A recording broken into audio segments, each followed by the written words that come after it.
understanding be upon him as he imparts your words to us. Being a student, Panginoon, give us a teachable heart, open our heart and our mind, and to continually seek the truth of your word.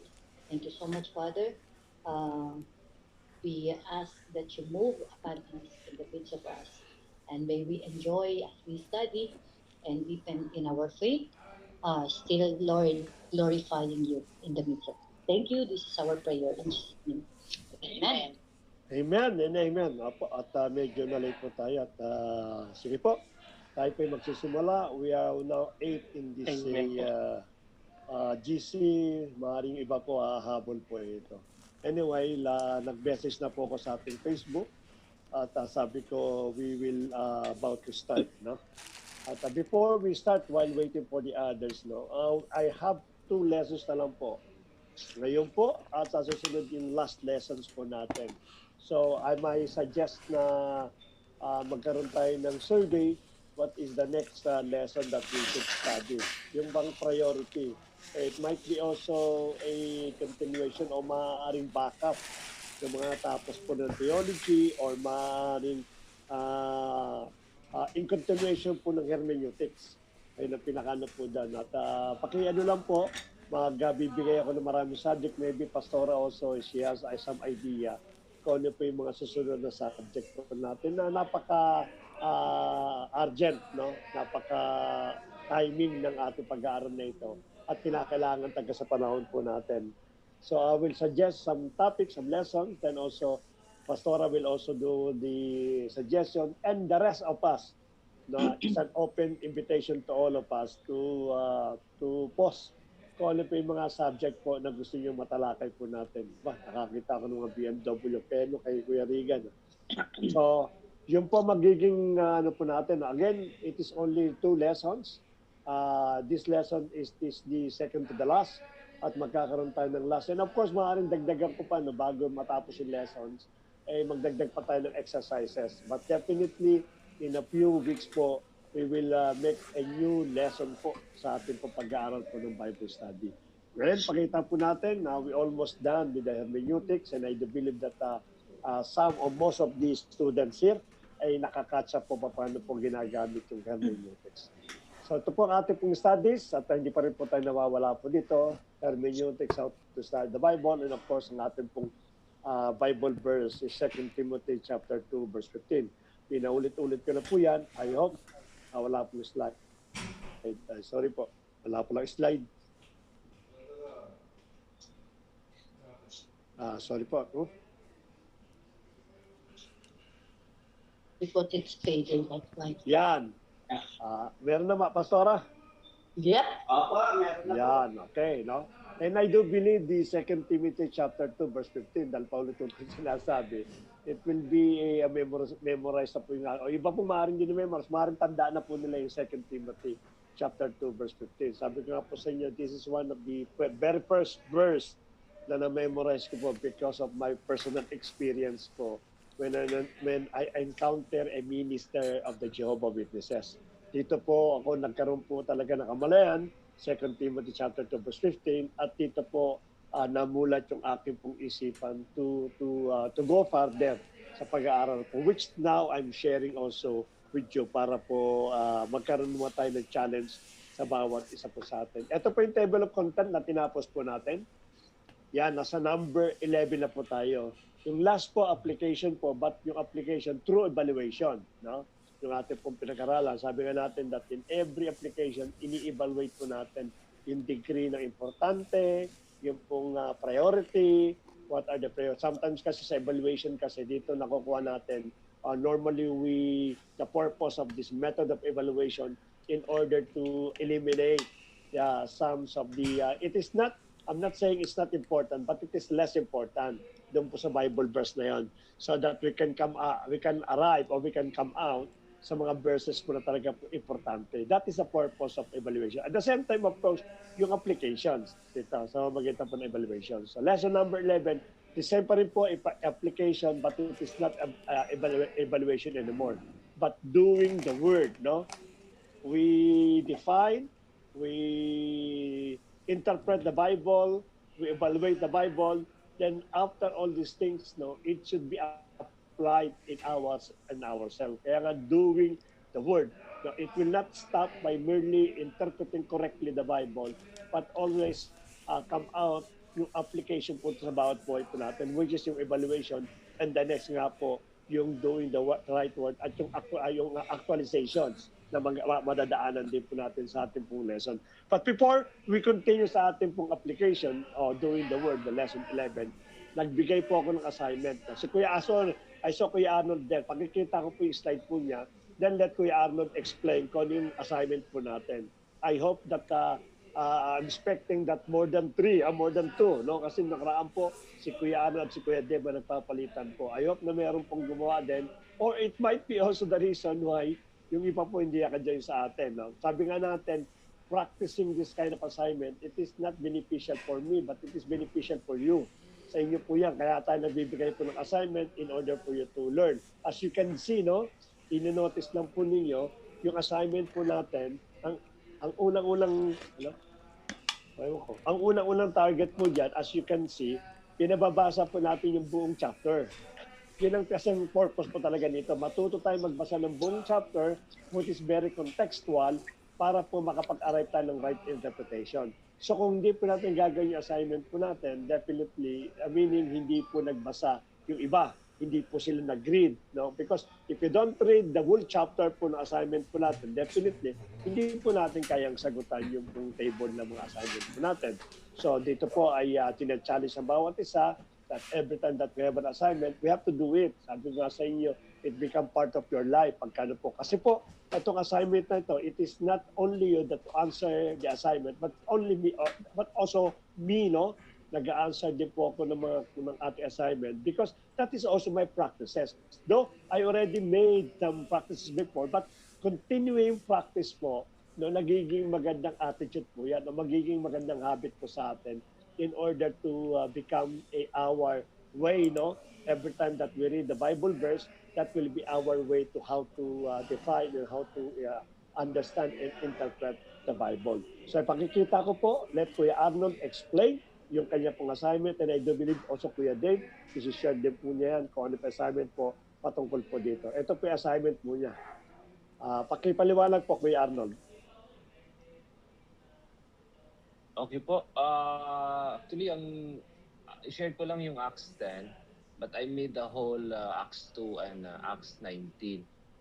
So, i-share ko lang po yung Acts 10 para may chance po yung iba na mag-share din po. Sige.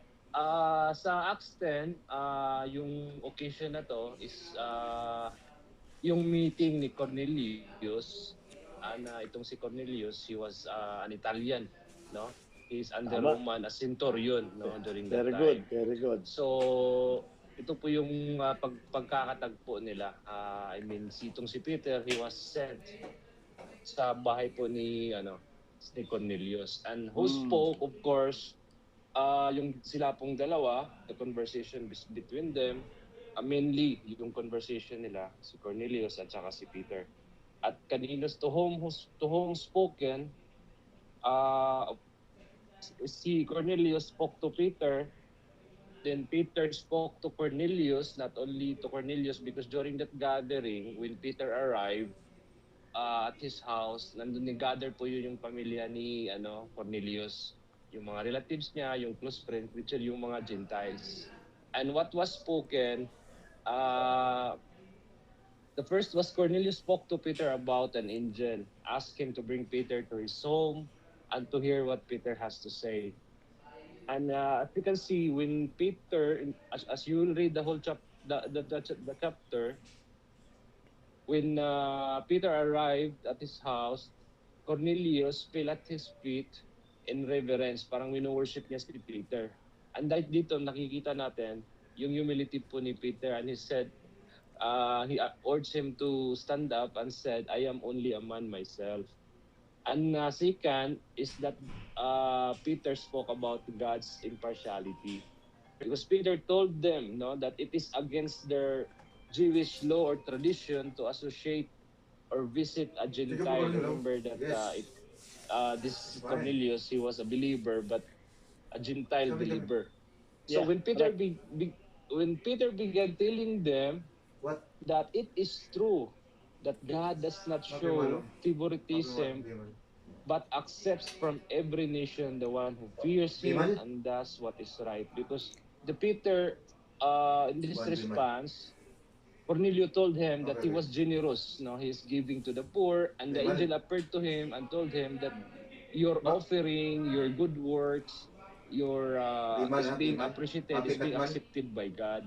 So meaning even the Gentiles, we have Okay, okay. uh, Bimal. God is fair, no?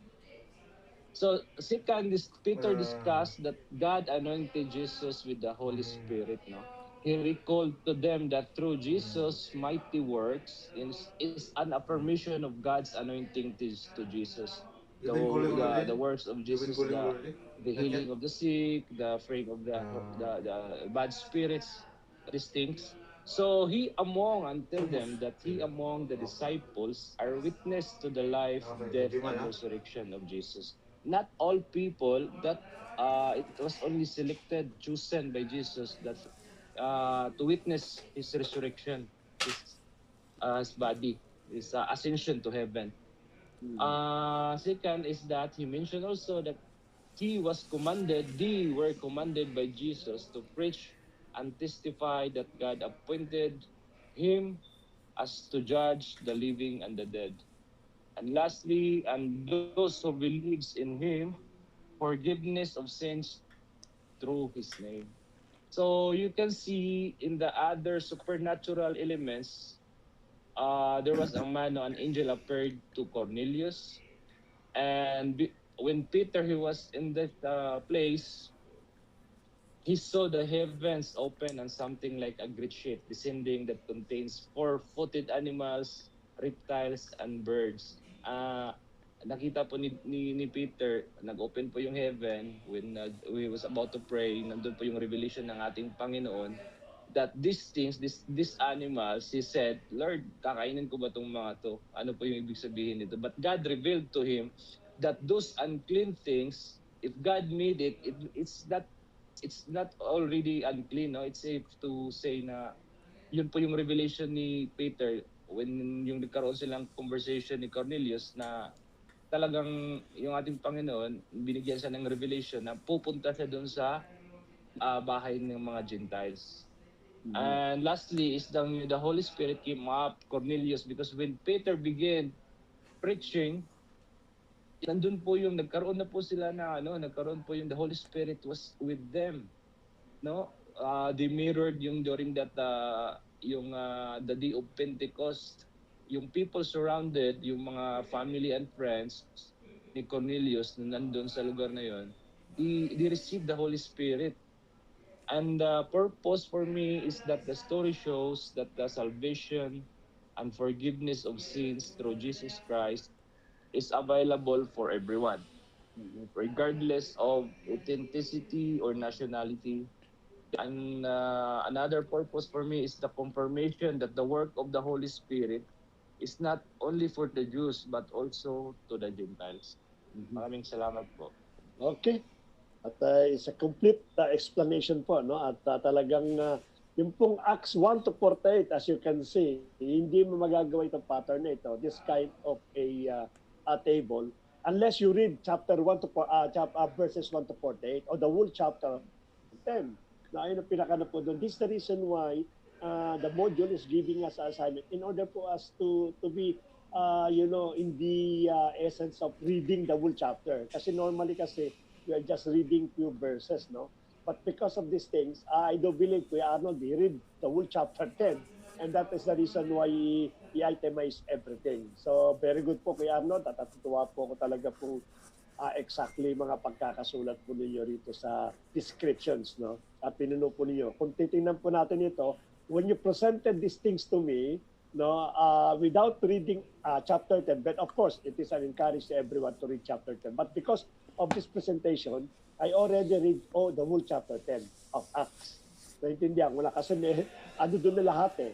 Kaya nga if you have, for me, if you have a card, no, something like alam niyo po yung parang attendance card, yung pong nabibiling card na ito, kung meron po kayo ito, bawa, i-describe mo yan, tapos susunod ka na Acts chapter 11, Ganito gagawin mo. Napakadali po sa inyo to interpret the Bible. Index card, no? Pag sinabi niyang, Kuya Arnold, paliwanag mo sa akin yung Acts chapter 10. That since may index card ka, kukuhain mo lang, napakadali sa iyo. So kung talagang magkakaroon talaga tayo ng desire to learn the Bible, no, we can. Anyway, I already give you all the tools, no, yung mga commentaries, yung mga summary, yung mga explanation about the whole chapter, the whole verse, the whole book.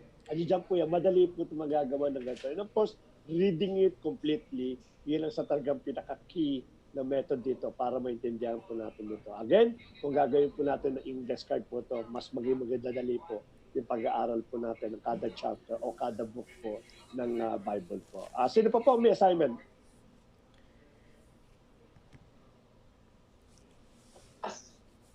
Brother Dave. Si Brother Dave, pipresent siya. Sige. Ay, share ko na po. Ito po yun. So akin po na lang ay Acts 2, yung verse po. Okay. So, okay po yung Acts na lang po. Kailangan ko lang po.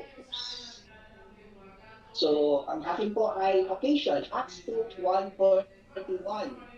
Ang occasion ko po, on the day of Pentecost, the disciples were gathered together when the Holy Spirit was poured out upon them. Makikita po yan sa verse 1. Okay. Who spoke? Peter speaking on behalf of the apostle after being filled with the Holy Spirit. Makikita naman po yan sa verse 14a. To whom it was spoken, to the Jewish crowd in Jerusalem, including devoted Jews from many nations who had gathered for Pentecost. Makikita naman po yan sa verse 14b. Who was spoken? Sino po yung nagsalita? So Peter explained that the speaking in tongues fulfilled in Prophet Joel's prophecy. He preached about Jesus Christ's life, death, resurrection, and lordship. Then called the people to repent, be baptized in his name for the forgiveness of sin and receive of the Holy Spirit. Makikita po natin yan sa verse 17 to 18. Other supernatural element, I have 6 po. A sound like mighty rushing wind filled the house. Makikita po natin yan sa verse 2. Number 2, tongues like fire rested on each believer. Makikita naman natin yan sa verse 3. The believers were filled with the Holy Spirit. Makikita po natin yan sa verse 4. Number 4, they spoke it in different language or tongues understood by people from various nations. Makikita naman po natin yan sa verse 4b. And then, number 5, fulfillment of prophecy from Joel's regarding of the outpouring of the Holy Spirit. Makikita naman po natin yan sa verse 16. And then last, about 3,000 people were converted in one day through God's work. Makikita po natin yan sa verse 41. The purpose of this scripture po, itong Acts 2:1-4, is to fulfill God's promise of the Holy Spirit, empowers believers to witness, call people to repentance and baptism, and establish the New Testament Church. Nagdagdag po ako ng kiting. Ang key ko dito is the Holy Spirit empowered the apostle to preach the gospel, leading to the salvation of about 3,000 people and the beginning of the church. To God be the glory po. Okay. So, thank you very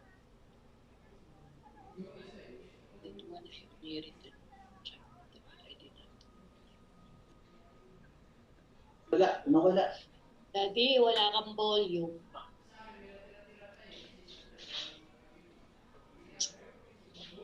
Dad, wala ka. Nawala siya. Mag-rejoin siya ka. Nawala ba po kayo? Wala siya. Ay, hindi, nandun. Nawala siya. Ano dahil? Wala siyang boses. Hello. Hindi Okay. na, okay na? Opo. Sige, mag-share ulit ako. At sino pa baka ako meron pang iba na may assignment bago ako Acts 19. They're free din. With more. anyone na may assignment pa? David, let him read. No, maybe the others have. I read a metro, but I did the first and second. Sandali ha.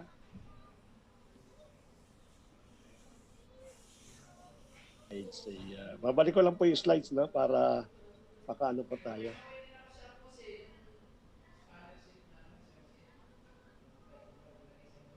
Yan. Pinakita ko lang ulit yung kay Kuya Arnold. Meron na pong slides. Mama, may slides na? May volume na ako?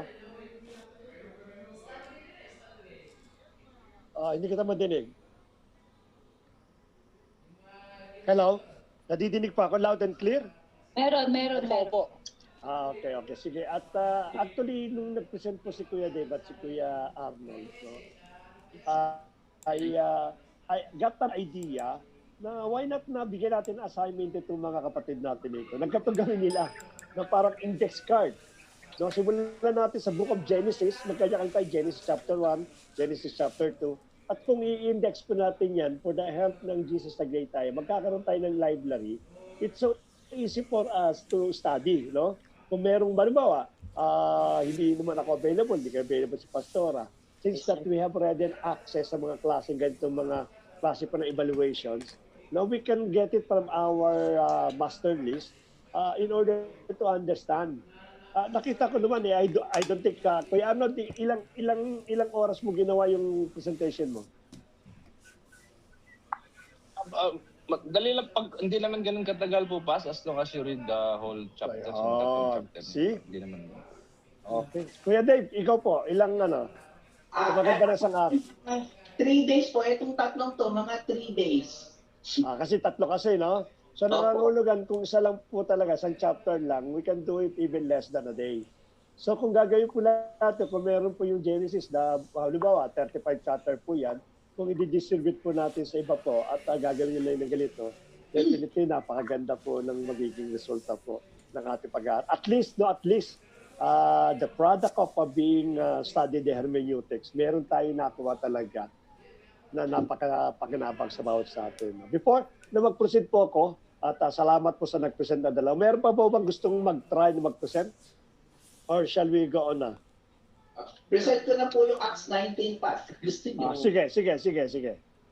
About Okay the po. Holy Spirit and the baptism of John the Baptist.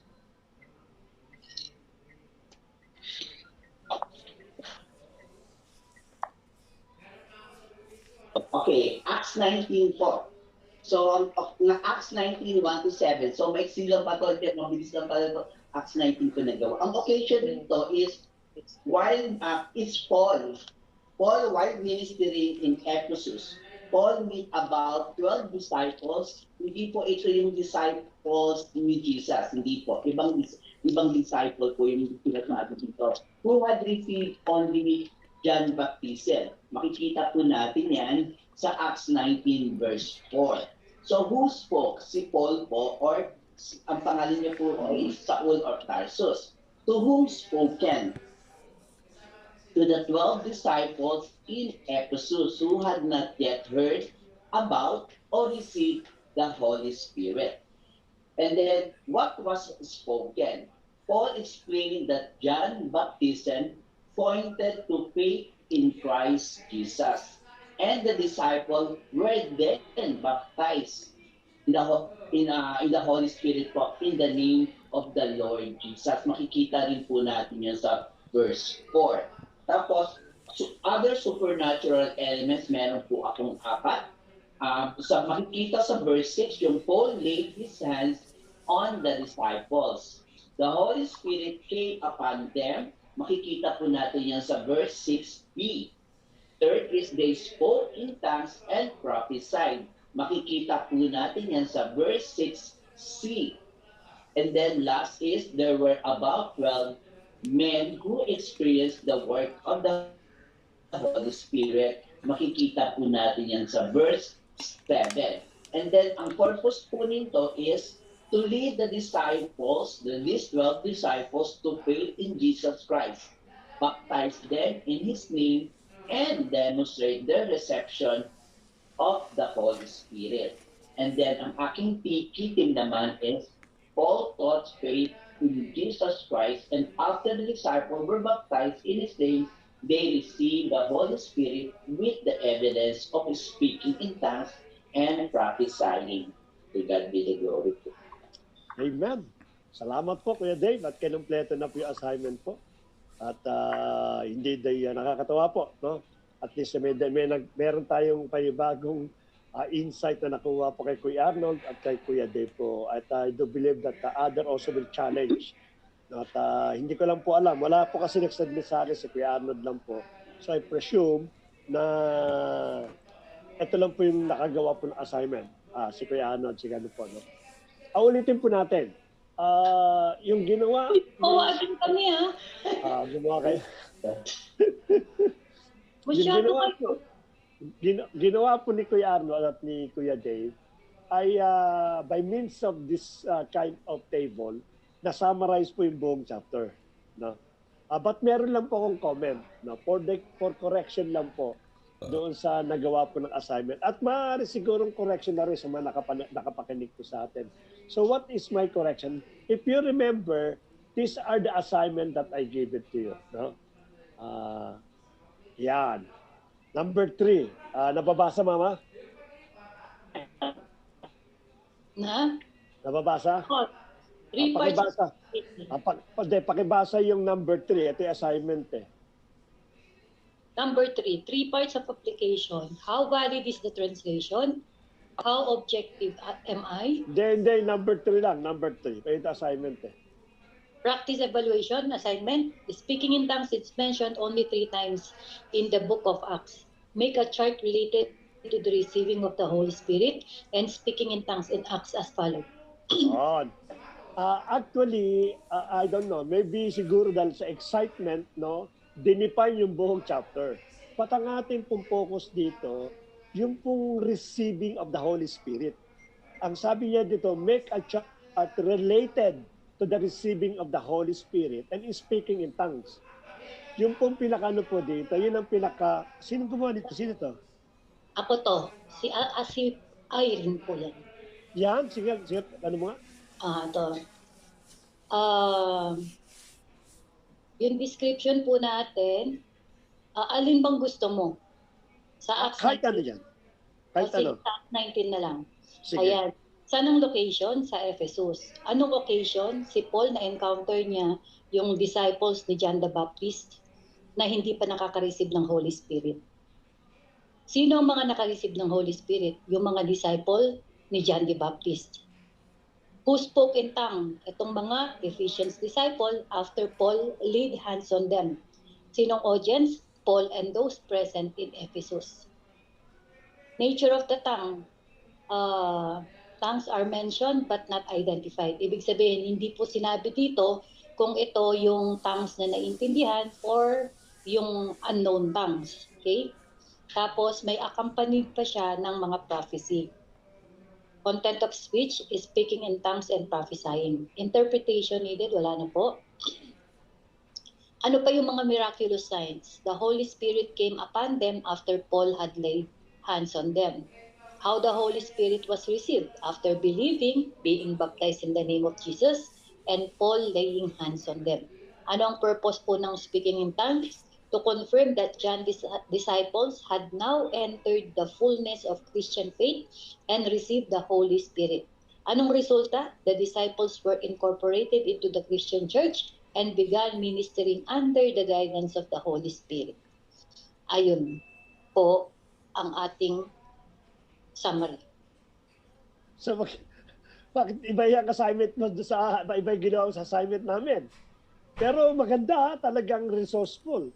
If you try to do this, sabi nga natin yung description, it is not limited in our, katulad ni Dave, naglagay po siya ng teams, no? Si Pastora, naglagay po ng iba-iba po purpose of tongues, yung resulta, etc. Maganda po ito. At to be honest po, this presentation ng Pastora, it is very near doon sa assignment po natin kasi ang assignment po natin, let me share again my slides so that we can, yan. Nakita ni slides po, Pastora? Opo. Yan. Ang pinag-uusapan kasi natin dito is about the Holy Spirit and the speaking in tongues. Yun ang pinakano po natin dito. Yun ang pinaka parang topic po natin at yung assignment po natin. Though, ang ginawa kasi ni Kuya Dave at ni Kuya Arnold, they just defining all the evaluations ng pinakano po.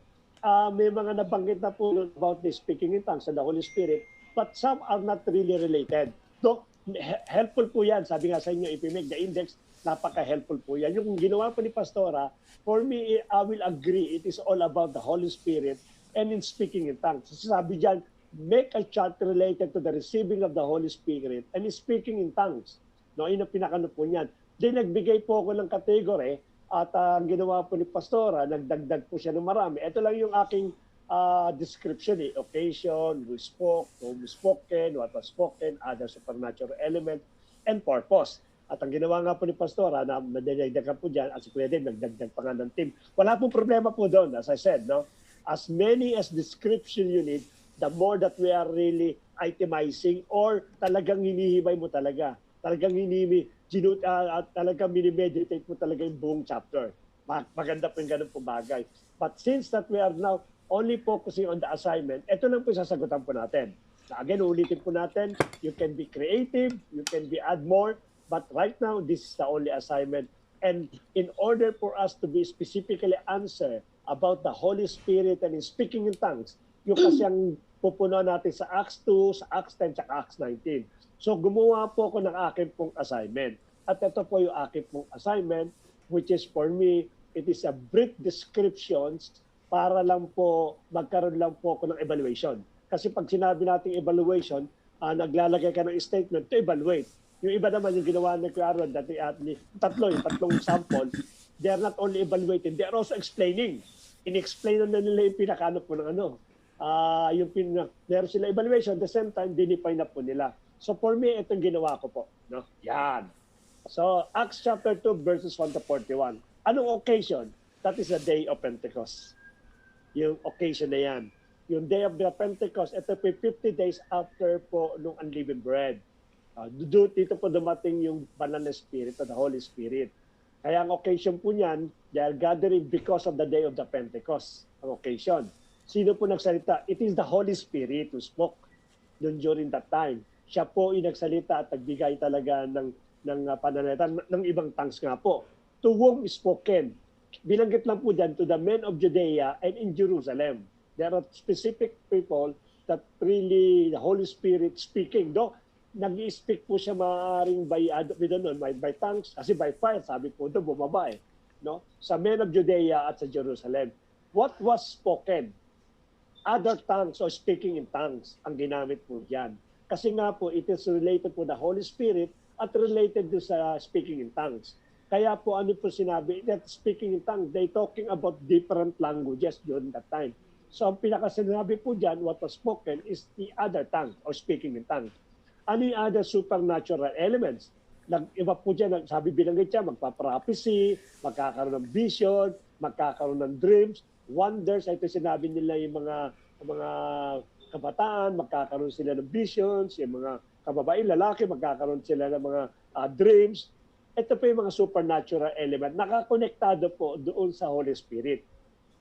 Which is, etong mga bagay na ito, it is the gift coming from the Holy Spirit. Kaya ito po yung supernatural element. Ano pong purpose? To empower or empowerment of all believers.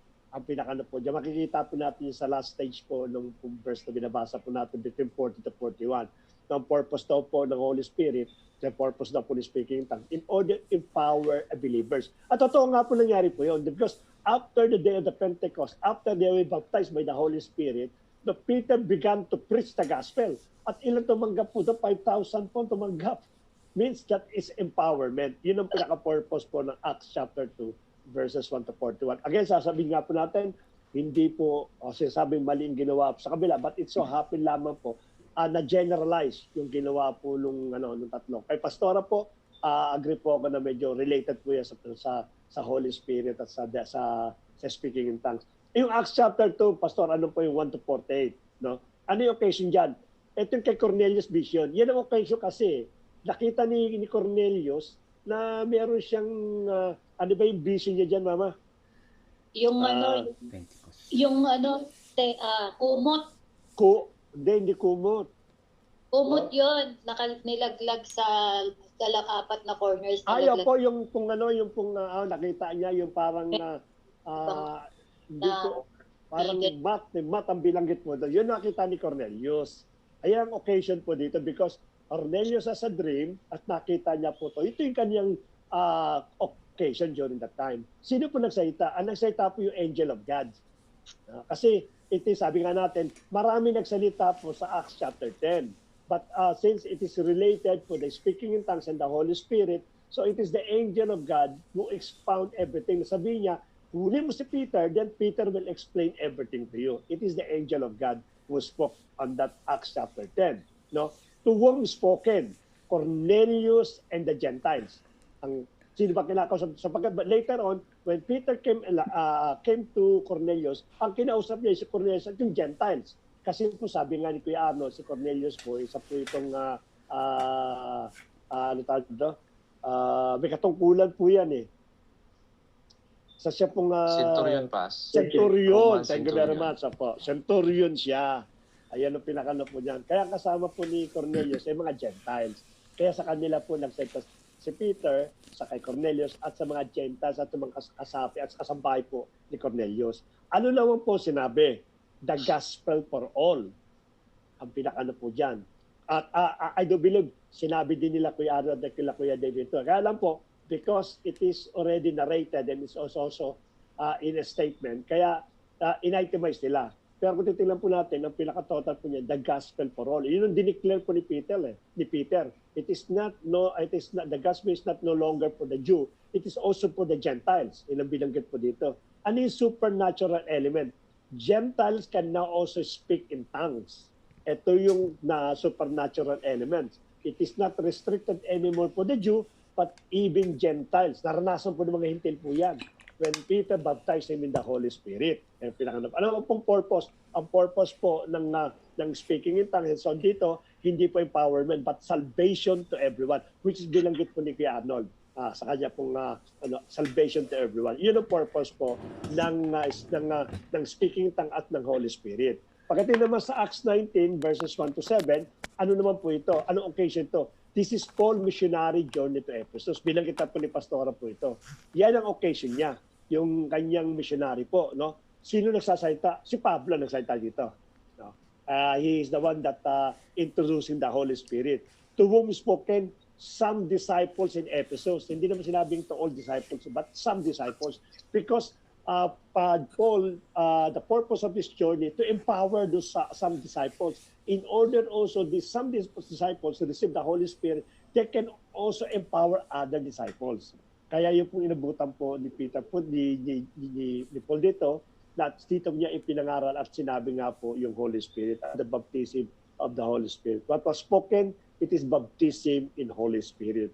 Yung po sinabi po rito. Ano yung supernatural? So, speaking in tongues and prophecy din po ang binanggit po dyan. At lastly po, ang purpose po to baptize in Holy Spirit.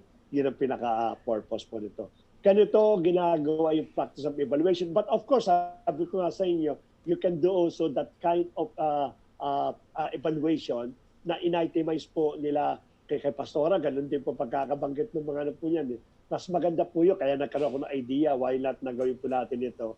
I start in the book of Genesis na sama-sama po tayo. Anyway, I do believe it is not Kuya Arnold and Kuya Dave can have the gift to interpret. I do believe also people, other students here or other brethren here, magagawa din po nila. It's a matter lamang po na given them an example. So we can immediately, maybe it's a matter of 1 week, we can completely interpret the complete book of Genesis. At gagawin po natin yun, i-archive natin, live natin. so that it will be our reference later on. Sa mga darating din po mga kapatiran. So that will be our contribution with them sa mga darating kapatiran.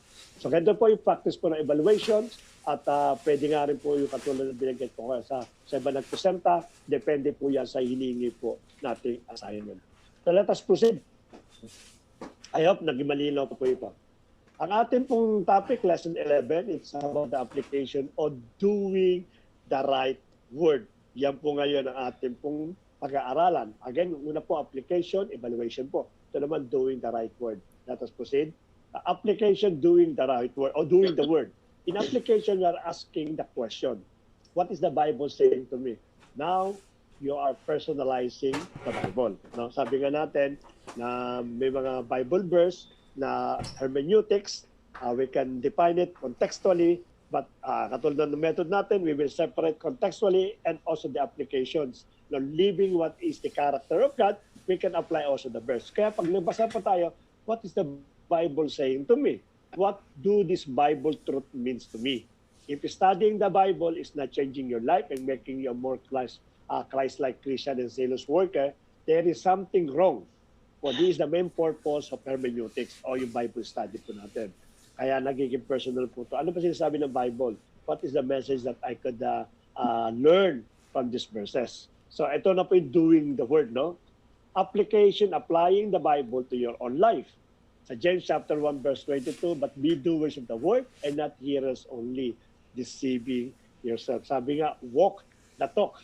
So after learning the true meaning of the Bible verse, hindi lang po natatapos po doon yun. No? We will evaluate, we will apply in our life. That is the most, the finished product po ng hermeneutics. The moment that we understand the Bible verse correctly, then we apply it, we live the truth na nakuha po natin, then that is the completion of the hermeneutics. Hindi lang po how to define of getting the knowledge, because getting the knowledge is not the purpose of hermeneutics, but rather being a Christ-like.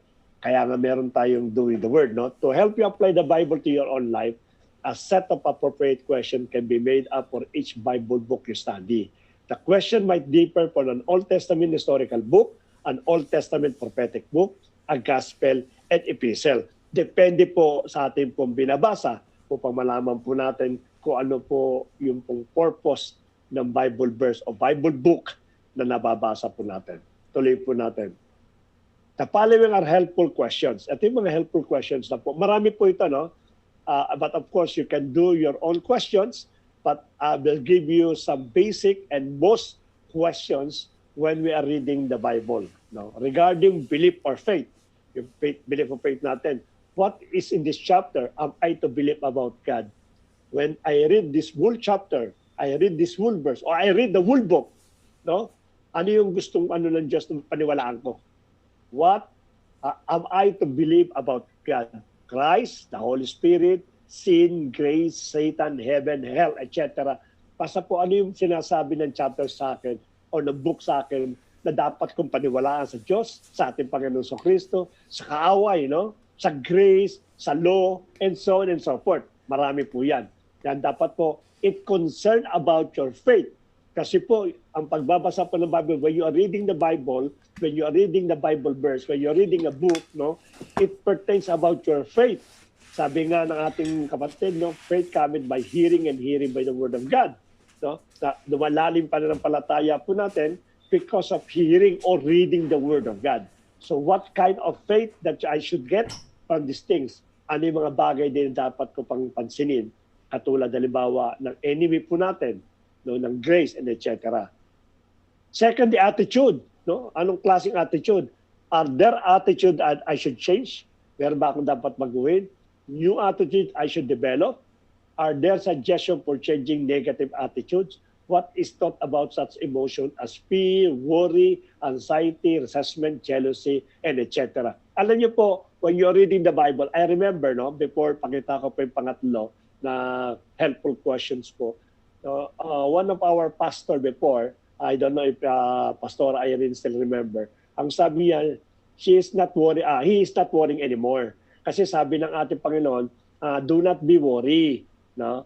ang sabi ng ating Lord. Kaya sabi niya, hindi na raw po siya nag-worry sapagkat sinabi po ng ating pong Panginoon po yun. Pero if you try to read the whole chapter po or the epistles of Paul, may mga Adi, bagay... itutuloy ko lang yung kwento. Di na daw Sige. siya nag-worry. Sige. After 2 days, sabi ko, kausap ang asawa. Yung anak na babae, nawawala, hindi pa daw umuwi gabing-gabi na. Nag-worry siya. Sabi ko, Mas, nagkakasala ka, sabi mo, hindi na nag-worry. Hindi ko na kinendo pa. Sinagot ko talaga siya. Sabi ko, Pas, kasalanan niya, nag-worry ka.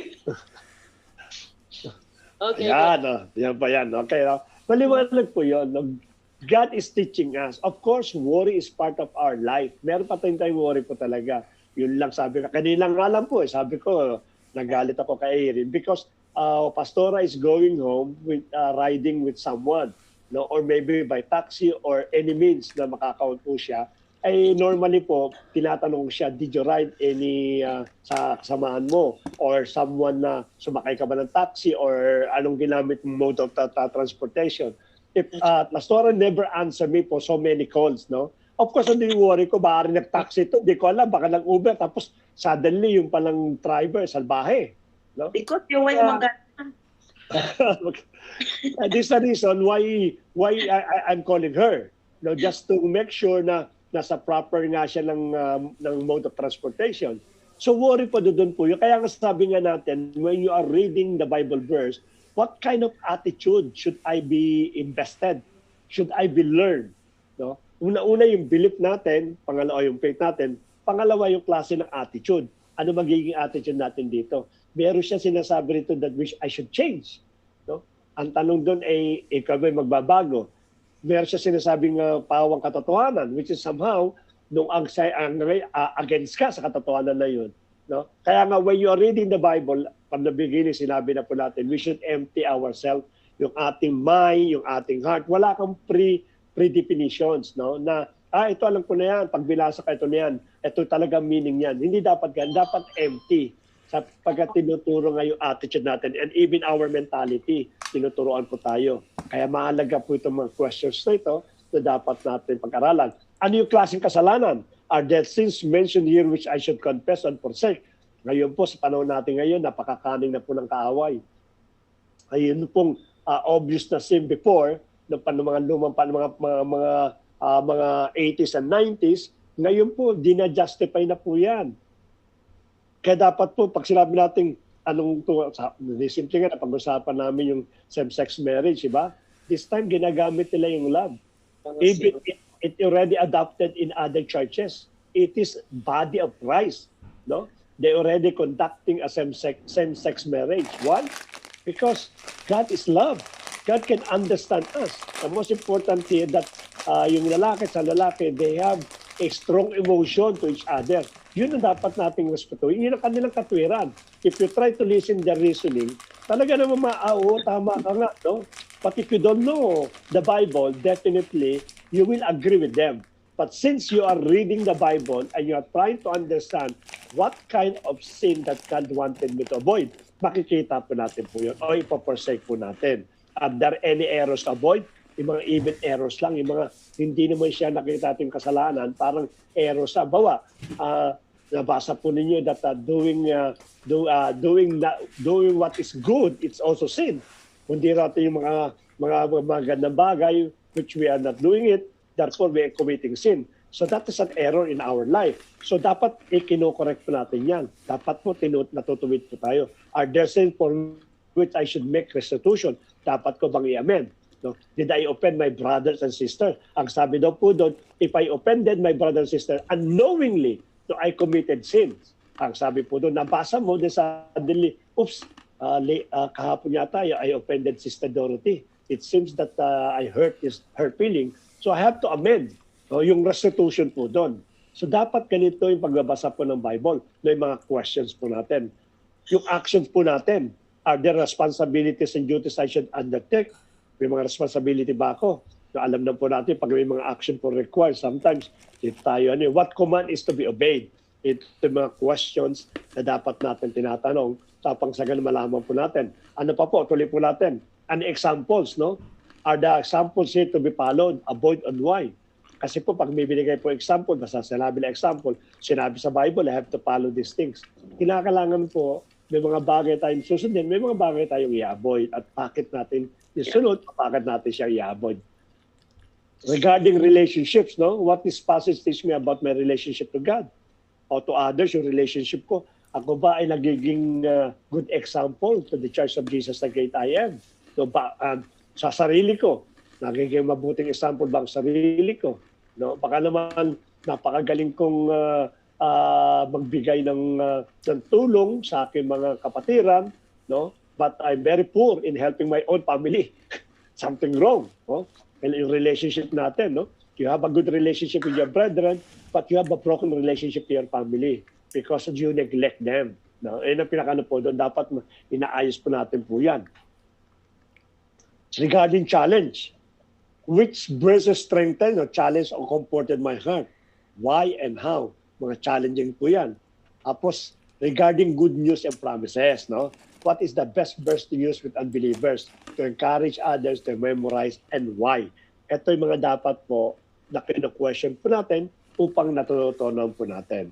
So, yan po yung mga helpful questions that we should examine every time that we are reading the Bible verse or the chapter, the whole chapter or the book of the Bible. Sundan po natin, no?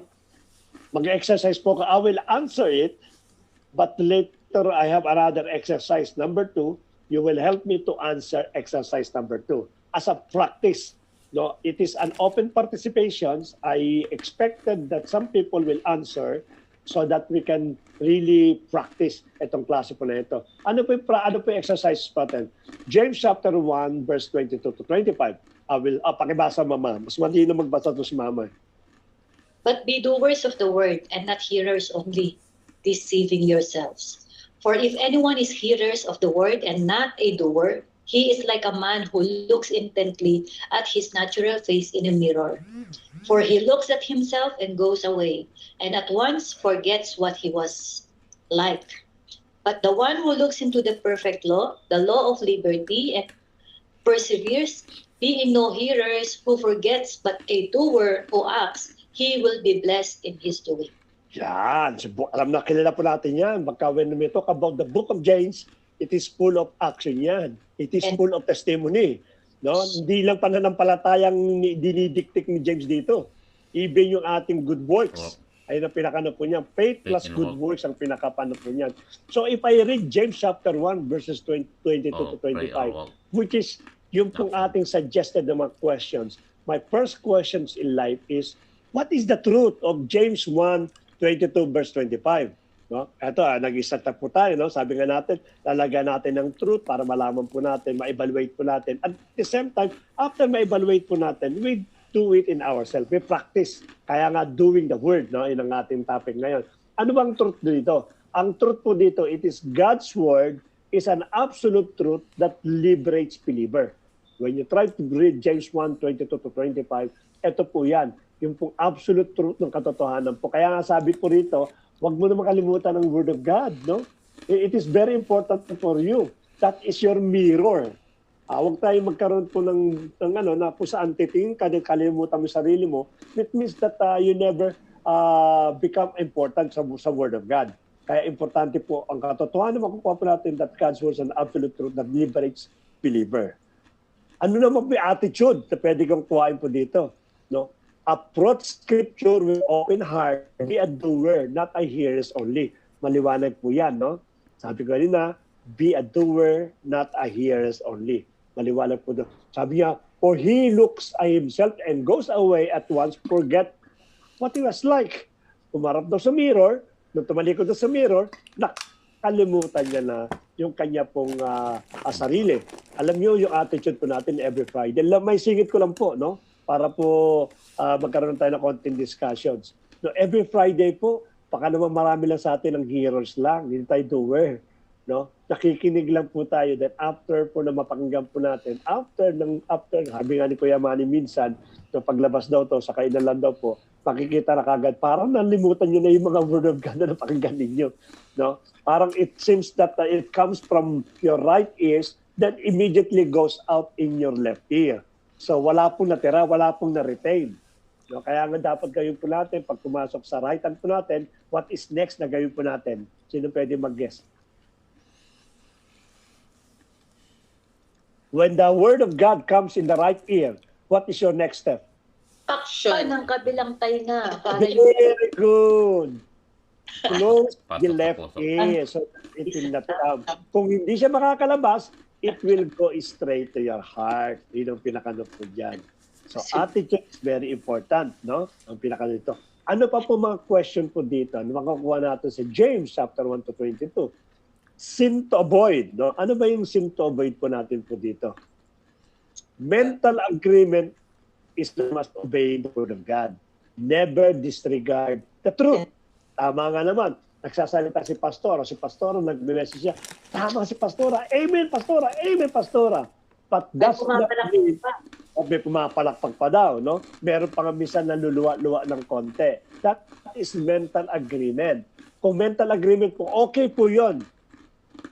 If you have a mental agreement as your first step, dapat po may second step. Obeying the word. Pero kung hindi mo siya ma-obey, nangangulugan hanggang mental sense lang siya. Doon lang siya pumasok sa mental mo. Natuto ka lang, ayaw po, mali pala yun. Pero when you never practice these things, therefore, dinidisregard po natin yung truth dito. Yun po dapat na sin to avoid po sa James chapter 1, verse 20 to 25. Ano naman yung action to be taken? Kung merong sins to avoid, what is action to be taken? Never delay to apply the biblical truth, even it would be difficult for you. The moment that you hear the word of God, the next step po, the need action, urgent action, is immediately apply in your life. Kasi yun po talaga ang mahalaga when you are listening to the word of God or when you are reading the word of God. Either of the two, reading or listening, dapat po ganyan ang ginagawa po natin. Now, challenge po, number 5, what is the challenge for us? Ang challenge po is, truth hurts, but also truth set us free. Let us all embrace truth and practice it daily. Yun po pinaka-challenge po natin dito sa James chapter 1, 20-25. So when you try to do this kind of line of questionings, no, you are learning. You know what is truth and you know what to be applied in your life. That is James 1, 22-25. Now, let us do the exercises number 2. Now, pakibasa ulit. At these times, I will ask someone to volunteer to answer yung mga same question na ipinakita po natin. Pasahin po na malinaw ni Pastora so that we can understand it. If you can read it also in Tagalog, Pastora, so be it. Mas maganda kung Tagalog din. Sige. Ephesians 6:13-15. Therefore, take up the whole armor of God, that you may be able to withstand in the evil. Stand therefore, having fastened on the belt of truth, and having put on the breastplate of righteousness, and as shoes for your feet, having put on the readiness given by the gospel of peace. Yan. Pwede mo basahin sa Tagalog? Ito po, binubuks din natin Bible, Sige. Ephesians, Para ano. Efeso pala, Tagalog pala ito. Efeso 6, Para iba mga sagot. Sige. 30 and 5. Sabi po dito, kaya gamitin ninyo ang lahat ng kagamitang pandigma na ibinigay sa inyo ng Diyos. Oh. Para sa oras ng dumating ang kasamaan ay magawa ninyong makipaglaban at Yun. pagkatapos ng pakikipaglaban ay manatili pa rin kayong matatag. Kaya maging handa kayo, gawin ninyong sinturon ang katotohanan. Isuot ang pagkamatuwid bilang panggalang sa dibdib. Isuot niyong bilang sapatos ang pagiging handa sa pangangaral ng magandang salita na nagbibigay ng kapayapaan. Yun ang pinakano po, no? Malinaw po yan. English at Tagalog. Ngayon, try ninyo sagutin ano yung katotohanan doon sa Ephesians chapter 6, verse 13-15. What is the truth message? Therefore, take up the full armor of God. Okay? The gospel. Gospel. It should be personal dapat, no? Tama yung binanggit ni Dave. But just make it personal kasi you are the one what asking the question what is truth.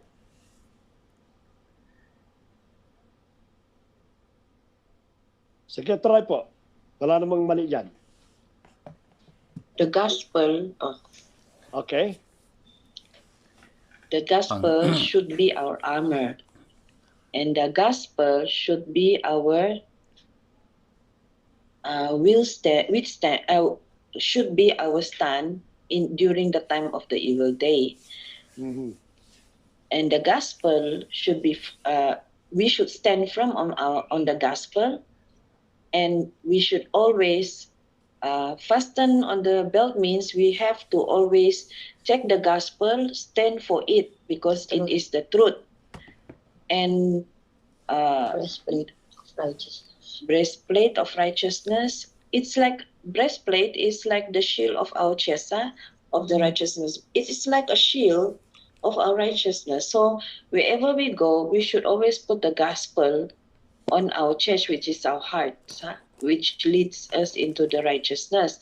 Shoes is wherever we step, before we do any decision, we should also let the gospel be the guide of our feet. That's all? Okay, that's all. Thank you very much, Sister Dorothy. At I do believe that you mentioned some words regarding for these things. Anyone another idea? Yes. Sige, sino yun? Kalasag. Ang mensahe ni God ay ating kalasag sa pang-araw-araw natin. Sino yung mama? May nagtaas ang kamay? Wala po. Arnold. Sige. Walang nakatayo. Si Arnold is quiet. Regan. Perfect. Pag hindi po kayo nag-volunteer, natawag si Pastora. Sige, pabasahin po ninyo. Ano yung katotohanan na sabi nga natin, what is the truth that I should learn from this verse? Kasi nga parang personal nga, no? O pag taga-personal. What is the truth that I should learn from Ephesians 6:13 to 15? Evil day is coming. Okay. So, evil day is coming. Ano pang katotohanan? So the truth is that I have to stand firm using the armor of God. She's the gospel.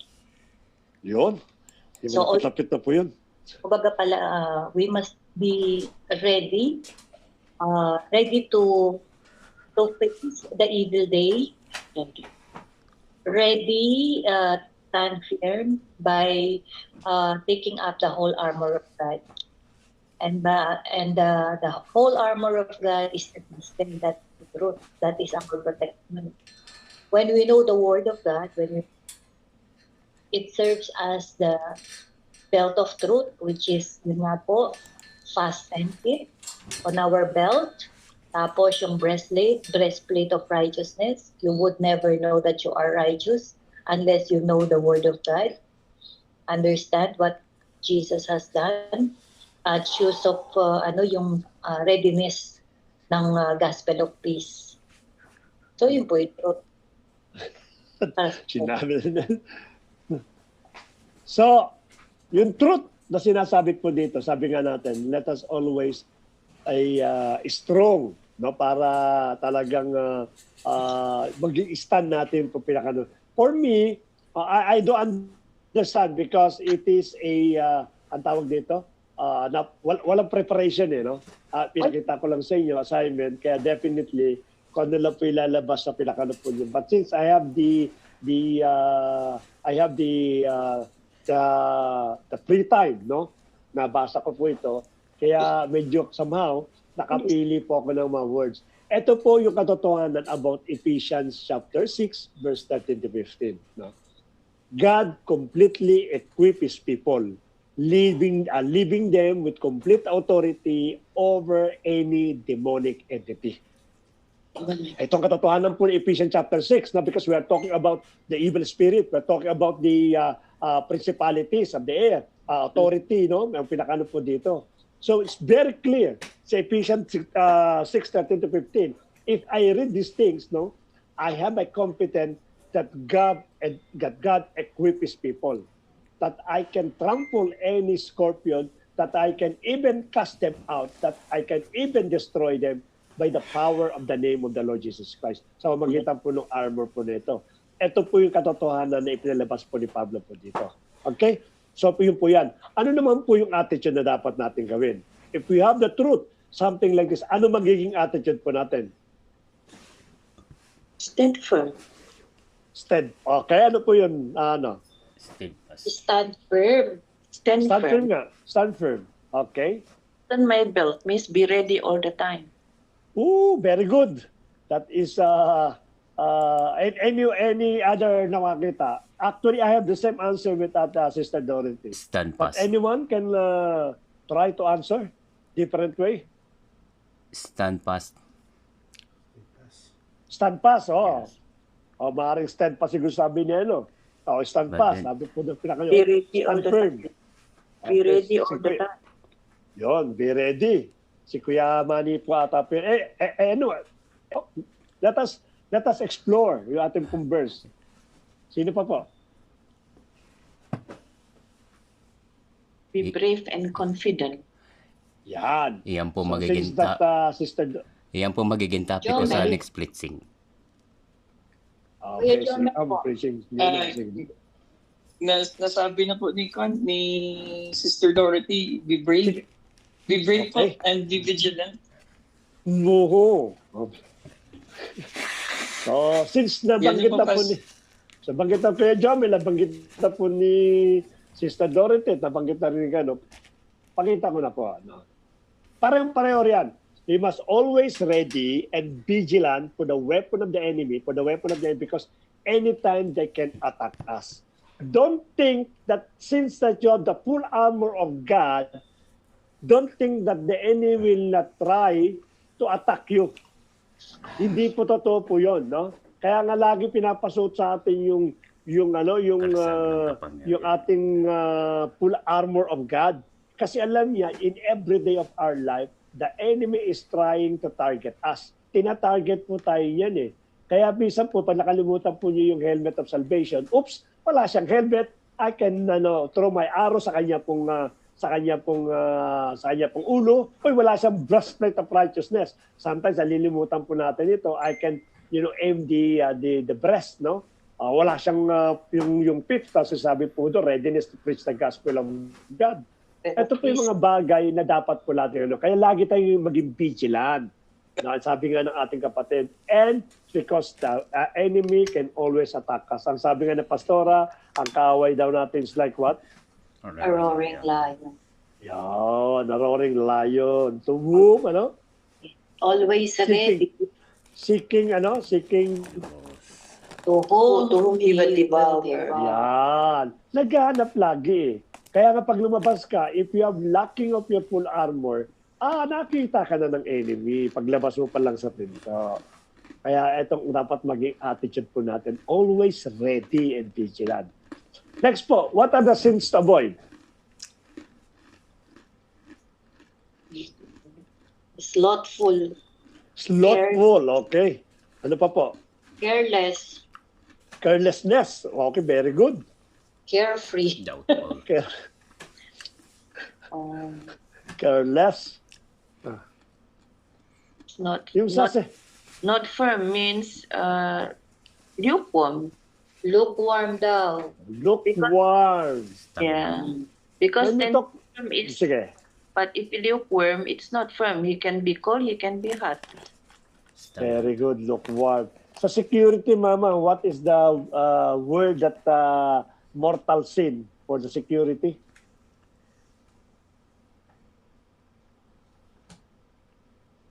Anyone? Teka. Nagsisimula sa letter C. Avoid compromise. Compromising. Compromise. What else? The other ano? Complacent. Complacent. That is the right word, right? Pagka ikaw complacent ka na, kala mo, wala naman yung enemy na yan. I've been defeated the enemy for how many years now at hindi na ako kinakalanggal. That is complacent. Yun ang dapat nating iwasan. I have a question here. Okay. Because of course we are encountering a lot of pastors who has their different view when it comes Yeah. to the spiritual warfare, ano po. So the question is, they are saying we are not complacent. We just have the full trust in Jesus Christ, in the finished work of Jesus Christ. Nothing should harm us because it is the God's promise for the Christian. Kaya when they are suffering from spiritual attack, they will just go to the doctor.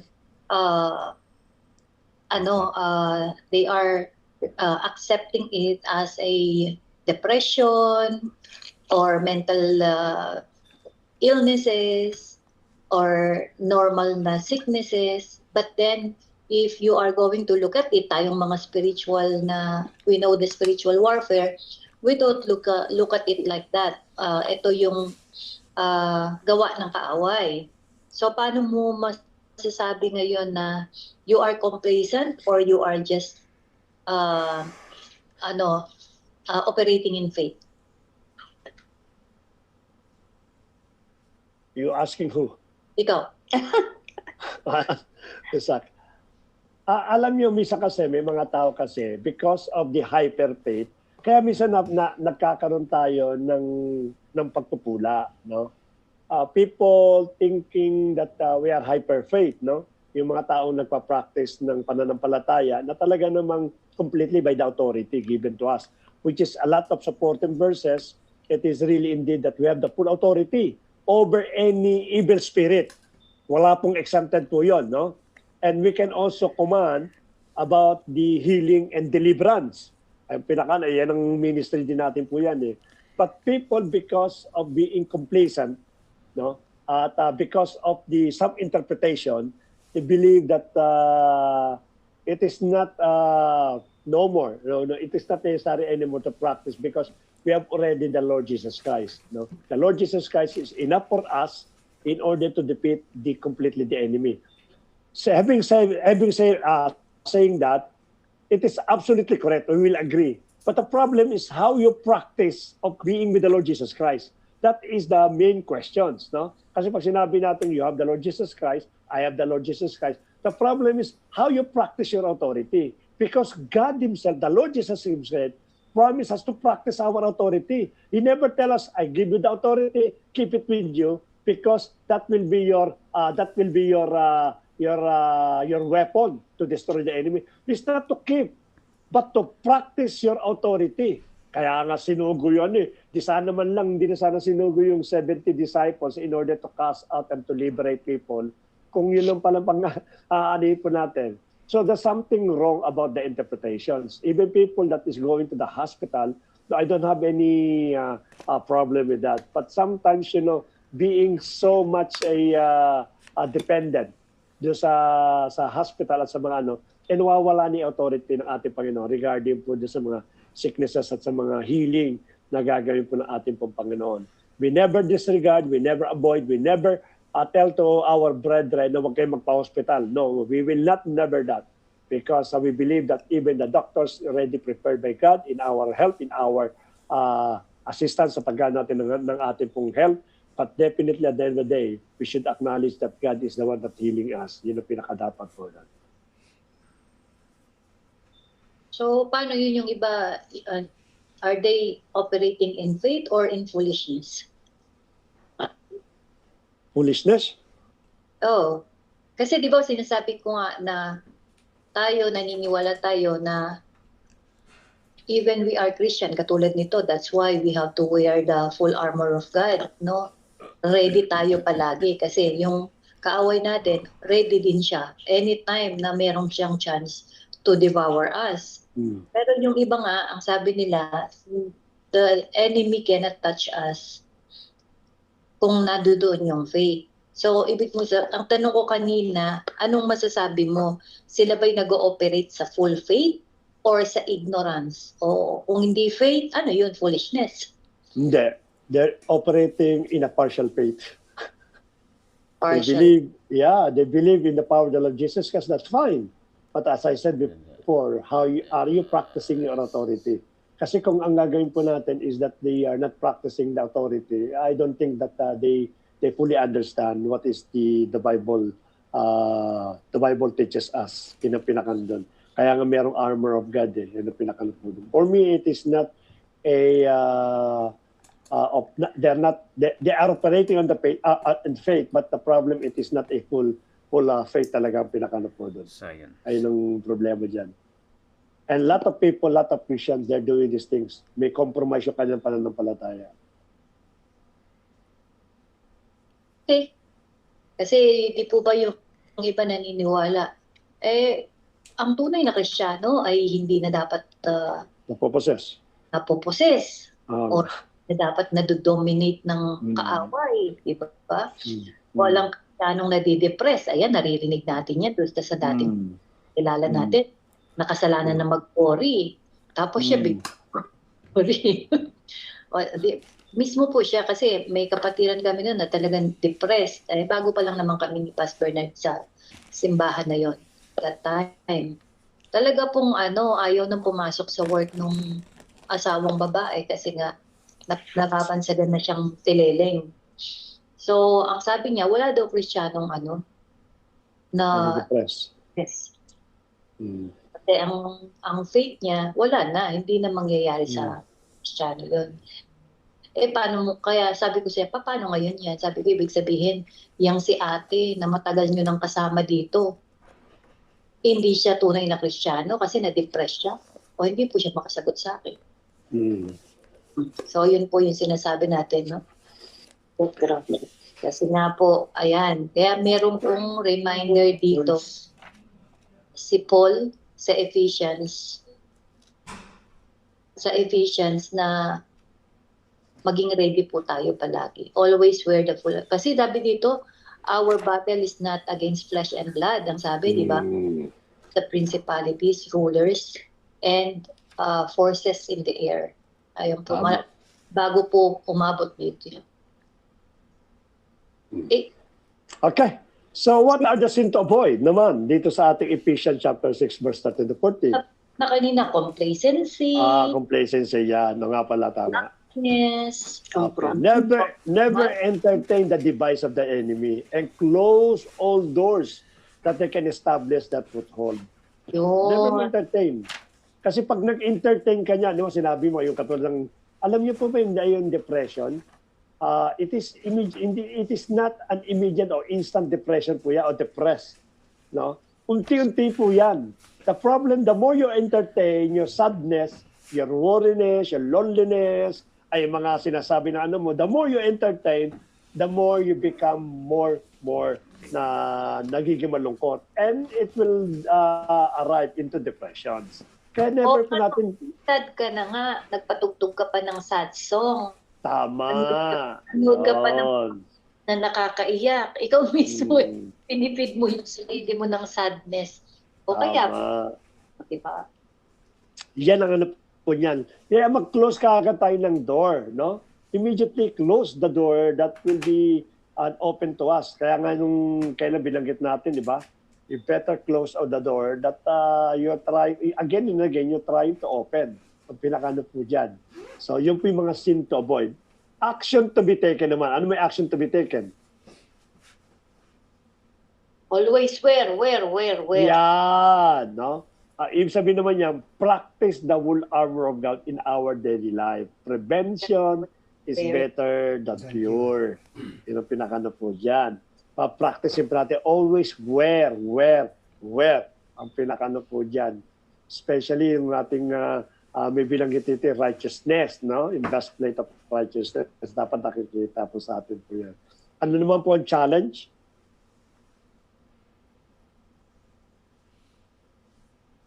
Challenge. Yeah, challenge.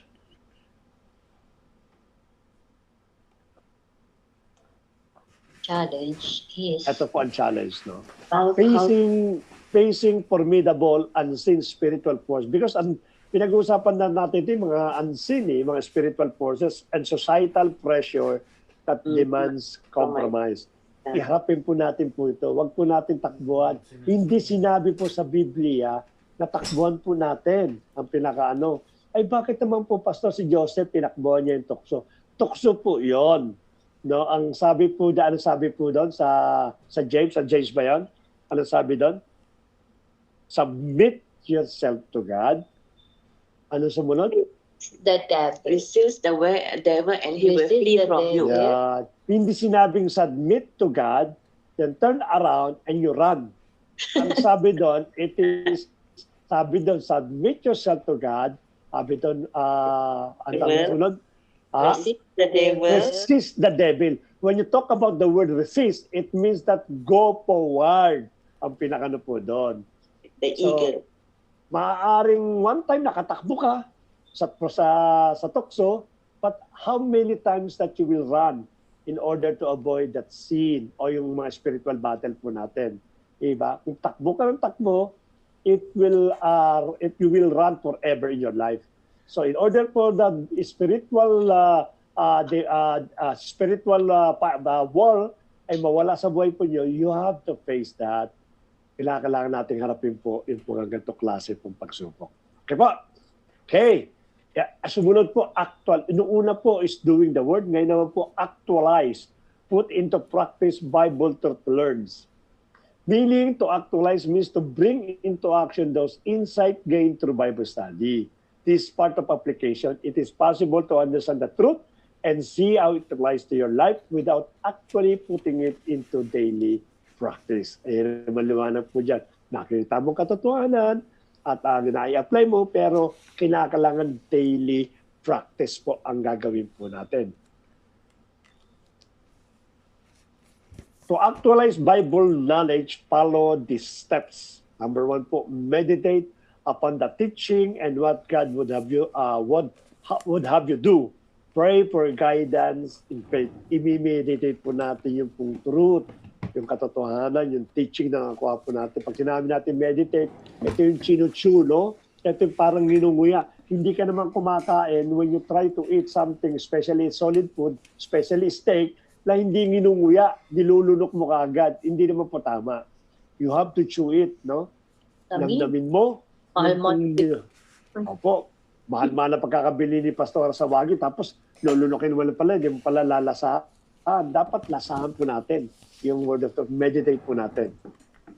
Tapos yung 1 John chapter 5 verse 14, and this is the confidence that we have toward Him, that if we ask anything according to His will, He hear us.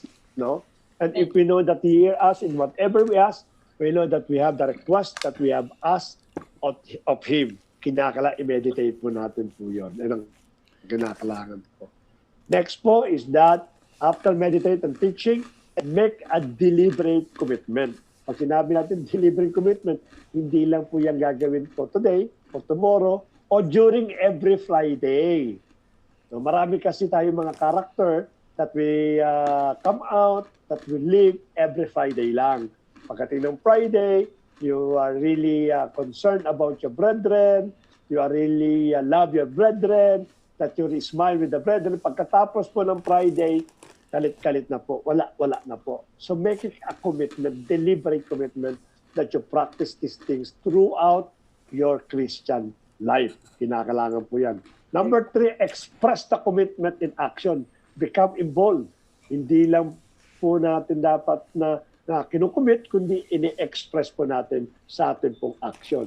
And support the action with prayer. Lagi may prayer po yan. Kinakailangan po natin ng prayer in order na magawa natin yung mga itong klase bagay. Comparing scripture, age application. Ano po ito? Comparing scripture is a great benefit in the application process. It helps by showing how to do what God wants me to do. It helps also to motivate to do those things. Magbibigay lang po ako ng isang example kung paano po kino-compare yung ating pong biblical truth. I don't know if you can read these things. Medyo malapano po, no? Ang example po natin, it is Galatians chapter 5, which is throughout the whole chapter po ng Galatians 5. When I read the whole chapter of Galatians 5, then taking all the benefits that I can get in Galatians chapter 5, I have to support these things by other books. So, para pong paralelism, pinaparallel po natin o sinusuportahan po natin. Magandang ano po yan. Upang makita po natin yung katotohanan doon sa ating pong ginagawa. Ano po yung Galatians chapter 5? When you study in Galatians chapter 5, we notice that there are certain benefits to walking by the Spirit. Halimbawa, sabi sa pastor, mga kapatid, ano po yung benefits ng walking by the Spirit in Galatians chapter 5? So I itemize ko po yan, Galatians 5:16, but I say, walk by the Spirit and you will not gratify the desires of the flesh. That is Galatians 5:16. Pag binasa ko yung Galatians 5:18, but if you are led by the Spirit, you are not under the law. These are the benefits of walking in the Spirit in Galatians 5:22 to 23. But the fruit of the Holy Spirit is love, joy, peace, patience, kindness, goodness, faithfulness, gentleness, self-control. Against such things there is no law. These are the fruit of the Holy Spirit. When you walk to the Spirit, you will have this 9 fruit of the Holy Spirit. And ang makukuha po natin, Galatians 5:25, if we live by the Spirit, let us also keep in step with the Spirit. Yung po pinakakan dyan. So normally po,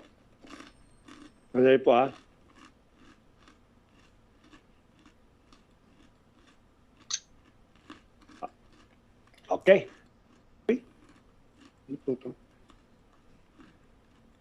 Ayun. So, ito po yung comparing po, no? At tinagawa po natin. So, in order to justify, in order to establish these things, yung kabila po niya, yung Galatians 5:16 tsaka 5:18, I can use Romans chapter 8 verse 5. That is parallel or comparing, no? For those who live according to the flesh, kasi ito live the Spirit to according to the flesh, set their minds on the things of the flesh. But those who live according to the Spirit, set their minds on the things of the Spirit. Yung po pinaka. So it is related, correlated, no? Yung correlation po yung ginagawa po natin, which is nasa other books po yung Galatians at ito naman po ay Romans. Sa Galatians 5:22 hanggang 23 to 25, kinamit ko naman yung Colossians chapter 3 verse 3. Set your minds on things that are above, not on things that are on earth. Philippians chapter 4 verse 8. Finally, brothers, whatever is true, whatever is honorable, whatever is just, whatever is pure, whatever is commendable, if there's any excellent, if there's anything worthy of praise, think about these things. These are comparing strict scriptures in age of application. Diba? Magkapareho sila, ginagamit natin to sa ating pong applications. That is comparing. Okay? That is doing the word na pinag-aralan po natin and comparing the scripture age according to applications. Ito ngayon ang bago po nating assignment. Yan, practice applying. Study Hebrews chapter 9 verses 9 to chapter 10 verses 9 to 25. List 5 things which Christ has done for us in verse 12 to 8. Bilanggit ko na po para mas madali. Name 2 assuring blessing which we have because of what Christ has done. Verses 19 to 21. Hindi na po mahirap yan, no? Madali na po. Know the threefold response called from every Christian because of what we have. Verse 22 to 25. Give the qualifying statement accompanying each response. Ito po, kagawa kayo ng sarili po ninyo, no? Then, lastly po, looking back over the scripture, which is yung 9 to 20, chapter 9, and your notes. Ito mga notes na ginawa niyo sa 1 to 4. List the way in which you believe God would have you response. So yan po magiging assignment po natin, pakipicturean po at pakisagot po sa darating pong Friday. We have only one last Monday po. Isang Monday na lang po tayo. Again, we finish po yung pong topic po ng hermeneutics. If God permit, of course, magkakaroon tayo ng mga exercises, assignment po that we will do how to interpret the Bible. Na magkakaroon po ako ng mga Bible verses, then by your own studies, no, because of the hermeneutics, use your hermeneutics in order to interpret the Bible. Kung na-picture na po, ang huling slide po natin ay ito po. God bless po and see you next Monday. Medyo mas maaga tayo ngayon. Yun, kasi gutom si Paspi. Anja. Kaya tinapos niya agad. Hindi, sakto lang yan.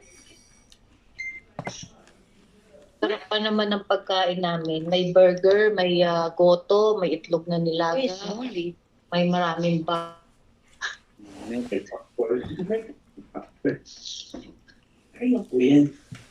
Yung popcorn burger yan. Yun yung kinakain nila kanina. John. Naka-sale daw yan eh. Buy one, Buy one, take one. Si Ivy. Mahilig sa bird. Kumain. Paano siya bumili? Pre, Sinamahan ni Bernard. Ano mo ba sila? Ay, nagkwentuhan na po kami. Sorry po. pre. Sige po, kung baka may question kayo, we still have 10 minutes to question, maybe for 15 minutes. You have If you have- questions, if Yeah. you want something to clarify from our Bible study, you can raise the questions po. Sige po, sino po may gustong itanong? About the food, the dream, the homework that you gave us, it says about when Simon Peter Paul dream about Simon Peter dream about The blank. the unclean and the clean. It was related to the Gentiles and the Jews. So how Okay. about the food? Are we still allowed to eat the unclean food like pork? Because in the Bible, it's only 2 words that mention that we can eat. So, but for the can you explain past, give us a clear from the Bible to say that we can eat the pork? Yeah. Okay. Specifically pork. Specifically unclean food.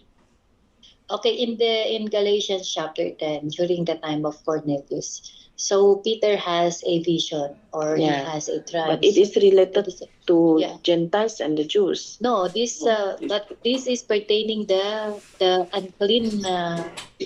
unclean animals. That's why Peter says, "No, Lord, I will not eat them." But then it was God or the Holy Spirit says, "I already cleaned them. You Yes. can eat them." Yes. So Was mentioned. yeah, so that is pertaining to the food. At the same time, so the Gentiles, that even the Gentiles, God has accepted them.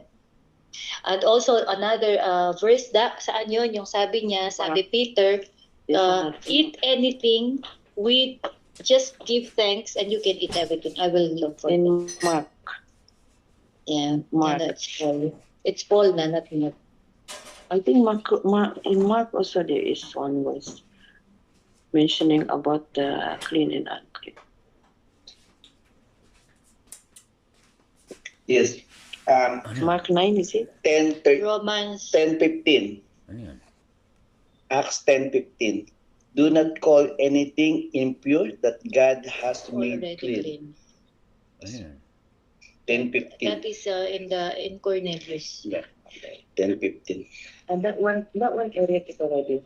Okay. But it's not mentioning about food.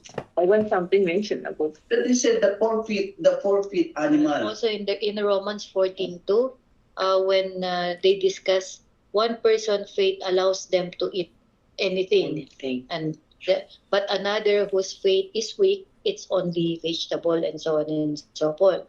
So what make you sin is that when you stumble someone who is not maybe eating pork and you are eating in front of him, so do not eat in front of him, so you will not sin. But of course, if you don't want to eat it, no problem naman. I don't eat the blood of the pork. Okay, so let me add, no? The question is that specifically, hinahanap siguro, Sister Dorothy is looking for the word no pork or even unclean food, no? When we talk about the unclean food, it was declared already in the law of Moses. Now, of course, andiyan lang, it is not only pork, but also fish, no? Fish without scale. It is unclean. Tapos yung animals with the yung kanilang pinakahuto, kanilang pinakapalo na magkakadikit, that's also unclean. Halimbawa, yung duck, no? That is unclean. Shrimp is also unclean, no? Yan ang mga tinatago. Marami po yan when you mention about these things. Because during that time, they considered it unclean because it was practiced eating by the Gentiles before. No? It is not a matter of because it is not kind of food, but rather because that is the distinction of the Gentiles. Because during that time, in the time of the Jew, when they called to become a nations, there are a lot of Gentile nations. They are practicing these things. So in order to become differentiate ang Jew, no, because God wanted to establish an example of a nation, even sa food, pinagbawalan po sila. Even the blood, it is not mentioned. It is mentioned in the law of Moses that it is not also a part of the food. Ang pinakano po diyan, marami po yung unclean things, no? But when we go to the New Testament, aside from reading ni Pastora kanina at ni Kuya Dave, let me add additional Bible verses, but it is not mentioned specifically about unclean things, unclean food. But let us remember, as I said, it was approved by a Gentile. Now, hindi po siya something like na God invented that this food you cannot eat because maybe there are some virus, there are some worm. No. Because it was eaten by all the Gentiles nation. And God wanted to become distinct yung Israel, kaya hindi niya pinakain yung ganito mga bagay. So it is God Himself to choose what is unclean. But they are part of the food chain before in the Old Testament. So let me read in Romans chapter 14 verse 2. Ganito po sabi sa Romans 14 verse 2, no? Mama, Tagalog ko, no? 14 verse 2, Romans, hanggang 3. Look for the Tagalog version. Tara, no? Romans chapter 14 verse 2 and 3. Romans 14:2. One person believed that he may eat anything. Sabi po doon, while the weak or the poor person eats only vegetable. Sabi po doon. And verse 3, let not the one who eats despise the one who abstain. Sabi niya, yung daw kumakain, huwag mo nang i-despise yung nag-abstain. And let not the one who abstain pass judgment on the one who eats. For God has welcomed him. So nangangulugan po, it is not allowed and it is not applicable anymore for those unclean food na hindi na po kainin because it's already been accepted during that time. In fact, no, kaya nga alam kasi ng ating Lord dito mga Gentiles nito, they have the culture of eating pork, eating different kind of animals with the yung pananapit magkakadikit. Alam po yan. Kaya na po hindi in-abstain po yan. And one of the good example po, it is not related with the food, but something like liberation, no? Yung pong circumcision, they not applying this one to the Gentiles. Supposed to be that is an everlasting covenant of Abraham kay Abraham. So if that will be an everlasting covenant, it means that those that will be coming from Abraham should be also circumcised. Because the Lord Jesus Christ, somehow, ay stop this law, kaya hindi na po inallowed po ito. And even yung pagkain ng mga unclean things. Every time binanggit ko sa atin sa Book of Matthew, the one that coming inside is not the one the people making dirty, but the one that's coming out from the heart ang siya nagpaparami po. Yun ang pinaka. Kasi po, when you eat unclean food, o yung mga tinatawag po unclean food, it means that you become also unclean. Ang pinaka-consequences po yan. Kaya maliwanag po sinabi na hindi po yung kinakain, yung pumapasok, ang nagpaparami, but rather the one that come out from the heart, ang siya pong nagdi-defile sa isa pong tao. I hope it become clear po yan. Yeah. Kaya basa, Mama? Yeah, this is the one we are discussing with Sister Dorothy. Okay, so I'll read it in Tagalog. Halimbawa, may kapatid na naniniwala na lahat ng pagkain ay maaaring kainin. Mayroon namang mahina ang pananampalataya at para sa kanya, gulay lamang ang dapat kainin. Hindi dapat hamakin ng taong kumakain ng kahit ano ang tao na ang kinakain ay gulay lamang. At huwag hatulan ng tao na ang kinakain ay gulay lamang ang taong kumakain ng kahit ano, sapagkat pareho silang tinatanggap ng Diyos at sa Diyos lang din sila manananggot. Kaya sino sa kanilang umatol sa wala na. I found also a verse here in 1 Corinthians chapter 8 because even Paul instructed the believers not to eat blood of animals and food sacrificed to idols. But then in 1 Corinthians chapter 8, let me check. Corinthians chapter 8. Okay. Let me read it in English muna. Okay. It says here, now, About food to idol, we know that we all have knowledge. Knowledge pump up, but love builds up. The one who thinks he knows something does not yet know as he ought to know. But the one who loves God is known by God. So about eating food, sacrifice to idol, we know that an idol is nothing at all in the world, and that there is no God but one. For even there are so-called gods, whether in heaven or on earth, as they are many so-called gods and lords, yet for us there is but one God, the Father, from whom all things came and for whom we exist. And there is but one Lord, Jesus Christ, through whom all things came and through whom we exist. But not everyone has this knowledge, blah, blah, blah, blah. But food does not bring us closer to God. We are no worse if we do not eat, and no better if we do. So we Yan. can eat and we can. Jumel. Tama. Very good.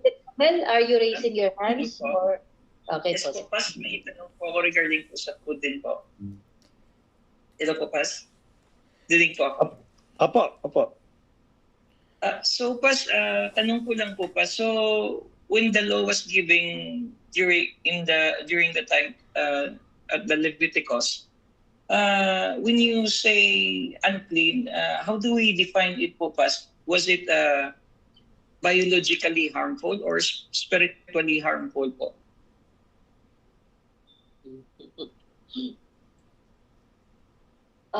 Sinabi po, actually maraming mga research ngayon na nagpapatunay na God is in order. Alam niya na kung ano yung makakasama sa tao, kaya hindi niya yun pinapakain. Kaya tinawag natin itong mga bagay So it was so when you say unclean po, it was biologically harmful po sa katawan? Parang ganun po, Pas? Opo. Okay, sige. At the same time, parang spiritually unclean din po siya. It will affect our... Kasi po, di po ba ang anong sa atin sa panahon natin ngayon, our body is the temple of the Holy Spirit. So kailangan i-preserve natin siya para mas mahaba yung service natin sa Panginoon. Kaya dapat, that's why we have to feed ourselves healthy food. Yung pong, bakit nga ba tayo may mga allergies? Halos madami may allergies sa mga seafoods kasi they eat toxins they serve as janitor under the sea. Hindi ko sinabing wag na pong kainin, ang mamahal nga niyan, no? Kung kaya naman na hindi kainin at meron ka naman makakain na mas healthy, di wag mo nang ipilit yung yung sinasabi. Kasi kung susundin po natin, beneficial naman po talaga siya na wag kainin itong mga ito. Kahit yung baboy, beneficial po siya sa atin. Ako po, sa totoo lang, hindi na po ako kumakain ng dugo. Yung dugo po, hindi ko po kinakain. Kahit na anong dugo, manok, baboy, hindi na po talaga. Pero dati, lakas ko kumain. So if it's, lahat ng pagkain ay pwedeng kainin. So it's beneficial for the body. So, po yung excessive po na amount, yun po siguro po. Opo, isa din po yun. Pero katulad kunwari, yung iba may allergy sila. So para sa kanila, hindi pwede talagang kainin yun. Kasi kasi physiological pandemya po yan. Opo, sige po. Maraming salamat po. Dagdagan ko po yung sinabi po ni Pastora. Actually, the purpose, pinanggit ko kanina, one of the purpose is dietary purpose or reason. Alam ng Lord yung mga bagay na makakasama sa tao at yung hindi makakasama. Of course, nung araw po sabi nga natin, it is until now, I think they believe that the pork meat ay may mga something like na hindi raw namamatay ng mga viruses on mga living organism ang pinakano po doon. But kasi pinag-uusapan natin dito, sabi ko nga natin, it is not only the purpose of dietary, why God prevent the Israel to eat this kind of food, yung mga unclean. But rather, it is to distinguish. Kasi kung kumakain sila ng mga bagay na kinakain ng Gentile, what is the difference between you and the Gentiles? Yun ang pinaka nila. Kaya nagkaroon sila ngayon ng separation. Just to separate. At of course, sabi nga na, kinonsider natin yung dietary food doon. But since that it was purpose nito, dietary, and also the separation. But this time po, ako po naniniwala ko na main purpose po ito, it is the separation. It is distinction po ng bansang Israel for the other nation. Kaya right now, when the Lord Jesus Christ established the church, there is no more Gentiles, there is no more Jew. Kaya ang ginawa niya ngayon, wala nang distinction. What is my purpose of ipasulot ko pa yung pagkain? Wala naman distinction na. Ang lahat isa na sa harap ng ating Panginoon. Kaya ang ginawa niya, the Lord Jesus Christ removed this kind of dietary or even the prevention of the unclean food, and everything become beneficial sa atin. Let me read Mark chapter 7, verse 18 to 19. Ang ganito sabi po, Mark 7, verse 18 to 19. And he said to them, they are you also without understanding?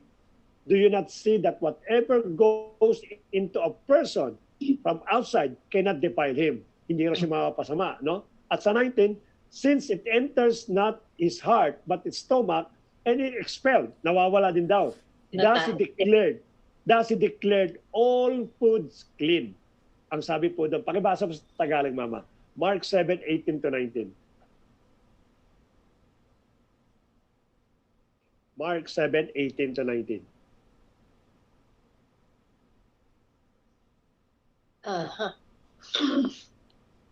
Tagalog ba gusto mo? Tagalog. Ginasa ko sa English eh. Okay. Sorry po. 18 to 19. Okay. Sabi dito, sinasabi ni Jesus sa kanila, bakit hindi nyo pa rin ba naiintindihan?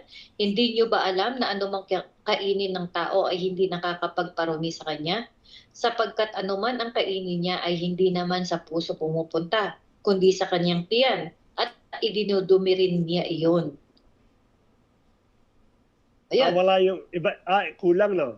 Sa sinasabi dito ni Jesus, ipinahayag niya na lahat ng pagkain ay maaaring kainin. Ayan. Thus he declared all foods clean. Ang sabi po doon. So ito po pinakano po dyan. Because I told you, there is no more distinction between the Gentiles and the Jew. Yan ang pinakano po dyan. So of course, yung pong yan po ay tawag doon, contention po yan. Sabi nga ni Pastora, ang blood ay hindi kinakain dapat because I don't think that the blood before, it is part of the food chain before. No, hindi naman kinakain ang blood ng araw. So it never been considered even in the Old Testament that blood is a food ang pinakano pa. But since malikain ng Pilipino, ginawa yung dinuguan, ginawa yung Betamax, ginawa yung lahat yan ay dugo po yan eh. No, but ang pinakamahalaga po kasi dito, yung pong prevailing para sa atin, mga prevailing po dito, pag nakaka-open ka ng kapatid mo, then you are committing sin.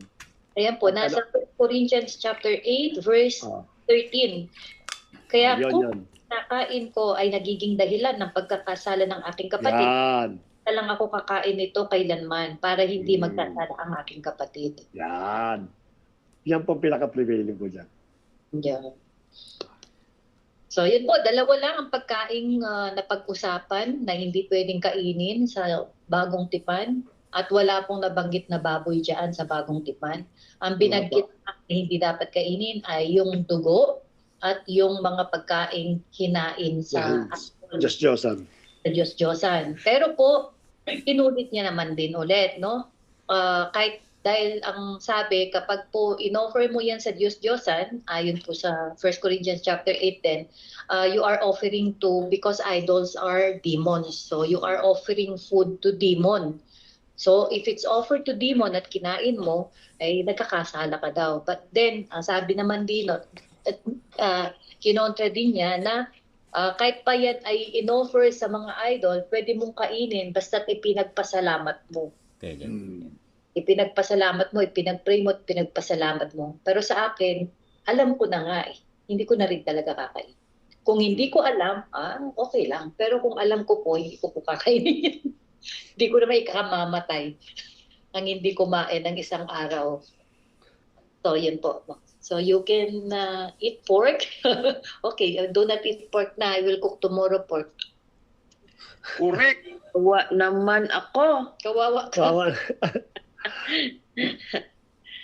Okay, basta po in moderation, napaka ano, kung susundin talaga naman natin yung at saka naalala niyo po yung kay ano, yung si Shadrach, Meshach, Abednego, pati si Daniel, hindi sila kumain, 'di ba? Nag-Daniel fast sila, yung puro gulay lang at prutas.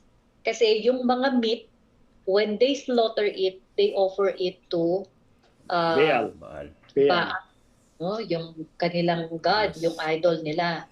Kaya hindi sila kumakain noon because it's offered to idol. Pero pwede silang kumain. Hindi naman sinabing bawal kainin yung karne eh, di po ba? Wala namang baboy na binanggit doon. Pero hindi nila kinain kasi offered po siya doon sa idol. So, yan. Okay? Any more questions? Wala na, 10 na. May follow-up question ako. Apa, sige. Since po nabanggit niyo yung explanation na that God wants to separate the Israelites from the other nation, from the other people. So, tama po ba, Pas, na yung definition ng holy is not only morally perfect, it also means like a separation of a group of people for special for someone, or parang separation din po siya yung meaning ng holy po, Pas. Not only morally perfect, or separated for a special purpose, parang ganun din po ba yung meaning ng holy? Parang Not only morally perfect. parang sinasabi ni Kuya Joel, Kuya Jomel, para bang pagkain din, no? Para distinction lang that Israel is not part of the Gentile nation, any Gentile nation, kaya tinawag silang holy, no? But in the Old Testament, when we talk about the holy, it is really the righteous living. Righteousness talaga yan. It pertains about God. Israel, they never call holy nations, no? Hindi sila, hindi yung tao sa kanila, hindi tinawag na mga holy, no?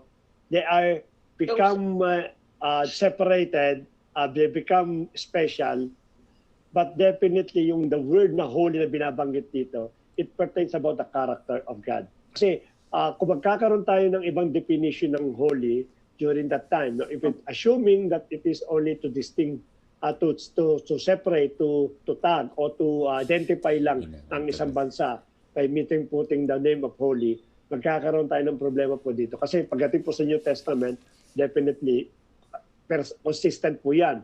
From the Old Testament to the New Testament, when we talk about holy, there is no other holy except God. And pinakano po dyan. So kung gagamitin po natin yung holy bilang holy nation, nangangahulugan po ito, mga wala po itong kasalanan. Hindi po siya distinction. It is the character of God pagka ginamit po natin yung word na holy. Sige, maraming salamat po, Pas. Okay po, Pas. Pero dati tingnan mo naman, no, yung dating hindi tinatawag na nation, in the New Testament, it is also called as His nation. At yun po tayo mga Gentiles. So yung mga hindi dapat kinakain noon, pwede lang kainin ngayon. Yung mga hindi tayong nation, naging nation ng Panginoon. Mga anak pagtawag. So tayo po yun. Progress naman kasi ang Bible, hindi po ba? Hindi tayo pwedeng, yung iba kasi ang ngayon namumuhay sila in the Levitical law, right? Bible is progressive. So may mga po bagay na hindi na applicable sa panahon natin. At meron namang mga Ophirian na nasa Pilipinas na hanggang ngayon yan ang ginagawa. Ginagawa pa rin po nila kung ano yung ginagawa ng Old Testament. Kawawa naman. Not growing. Okay. Sige, let us pray. Kuya Dave, ikaw mag-close. Kasi palaglag ka na dyan. Sige po. Okay, let's pray. Father God, we thank you, we honor you. We glorify, we magnify your name, Lord God. We exalt it and we lift up your name. Father God, we thank you, Lord God, for this Bible study. Maraming salamat, Lord God, sa mga kapatid na narito, nakiisa. Pakisalamuha, Lord God, na bigay ng pag-aaral ng 2 oras, Lord God, upang matuto sa iyong salita. Lord God, nakikita mo, alaman ang inyong mga puso, Lord God. Naroon kami lahat, Lord God, na nais matuto. Nawa patuloy ang pagkakaloob niya sa amin ng knowledge, wisdom, and understanding, Lord God, upang higit namin malaman at maunawaan ang inyong mga salita. Maraming salamat din sa aming Pastor Bernard, O Lord God, na naroon kagalakan niyo, O Lord God, upang ibahagi ang mga aralin na ito, O Lord God, sa kanyang pagpapagal, sa paggawa ng lessons na ito. Ibalik mo po ang mga nawalang kalakasan, O Lord. Nawa patuloy mo siya ang bigyan, O Lord God, ng mahaba pang buhay. Nasigasig, O Lord God, at ang eagerness, O Lord God, na ipagpatuloy niya po, O Lord God, ang kanyang desire, O Lord God, na turuan kami. Buong kongregasyon ng JTG ay i-equip pa, O Lord, i-equip pa kami lahat, O Lord God, ng higit pang mas malalim, O Lord God, sa iyong mga salita. Salamat, O Lord God, sa aming paghiwalay na ito. Nawa magrema ang lahat ng aming natutunan sa aming mga isipan. Dalangin ko rin, O Lord God, na ang mga kapwa ko, kapatiran, O Lord God, naroon din ang eagerness nila na gumawa ng assignment, O Lord God. Bagamat lahat kami ay pagod sa trabaho, O Lord God.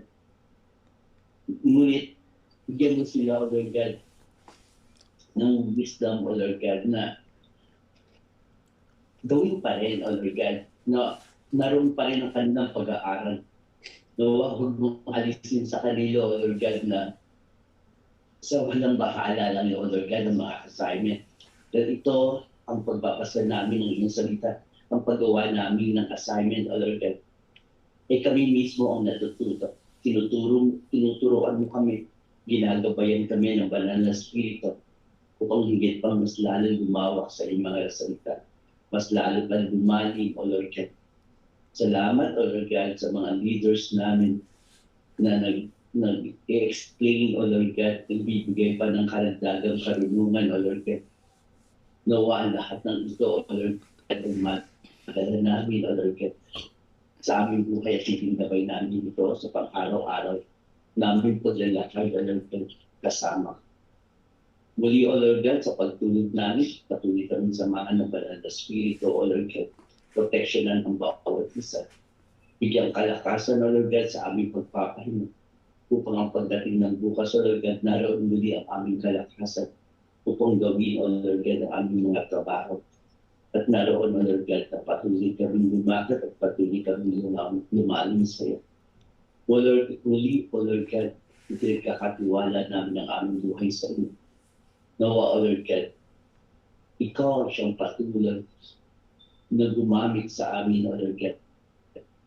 Bigyan kami ng pagkakataon na maglingkod sa inyo mula sa aming desire, O Lord God, mula sa aming pagdilingas, O Lord God, mula sa aming eagerness, O Lord God, magsimple.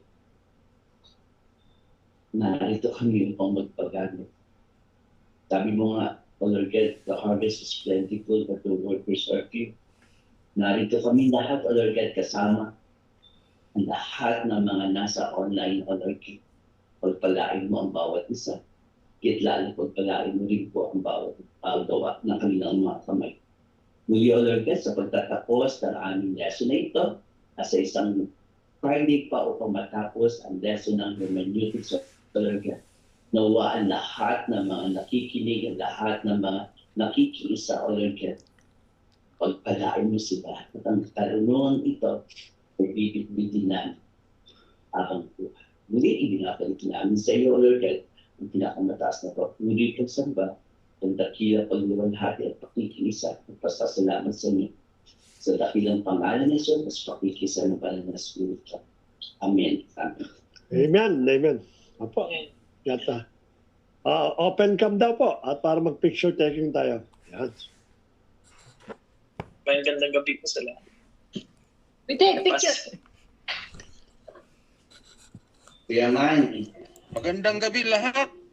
Gandang gabi rin po. I think si Ate Ana, si Ate Rose siguro ito. Si Ate Rose siguro. Kamera. Ay, Brother Richard. Kamera. Ay, Brother Richard! Yes, Namiss mo si sir. I have no namiss mo si camera. Brother Rich. Namiss mo si Brother Richard, ah. Kamera. Okay po yung Bukas. naka-duty si ko. Sister Jemima, on duty again. Okay. Baka Hi, Zion! Makakain ako ng Bye-bye, goto. bye-bye. Good night. Good night to all. Good Maraming night. salamat po, Pas. Maraming salamat Sana, po. sana abutan pa kayo ng goto sa Friday. Bukas, andyan po kami, Pas. Mas magdara ka pa, kami kay Dominican. Good night. Good night. Bye-bye. Good night. Good night.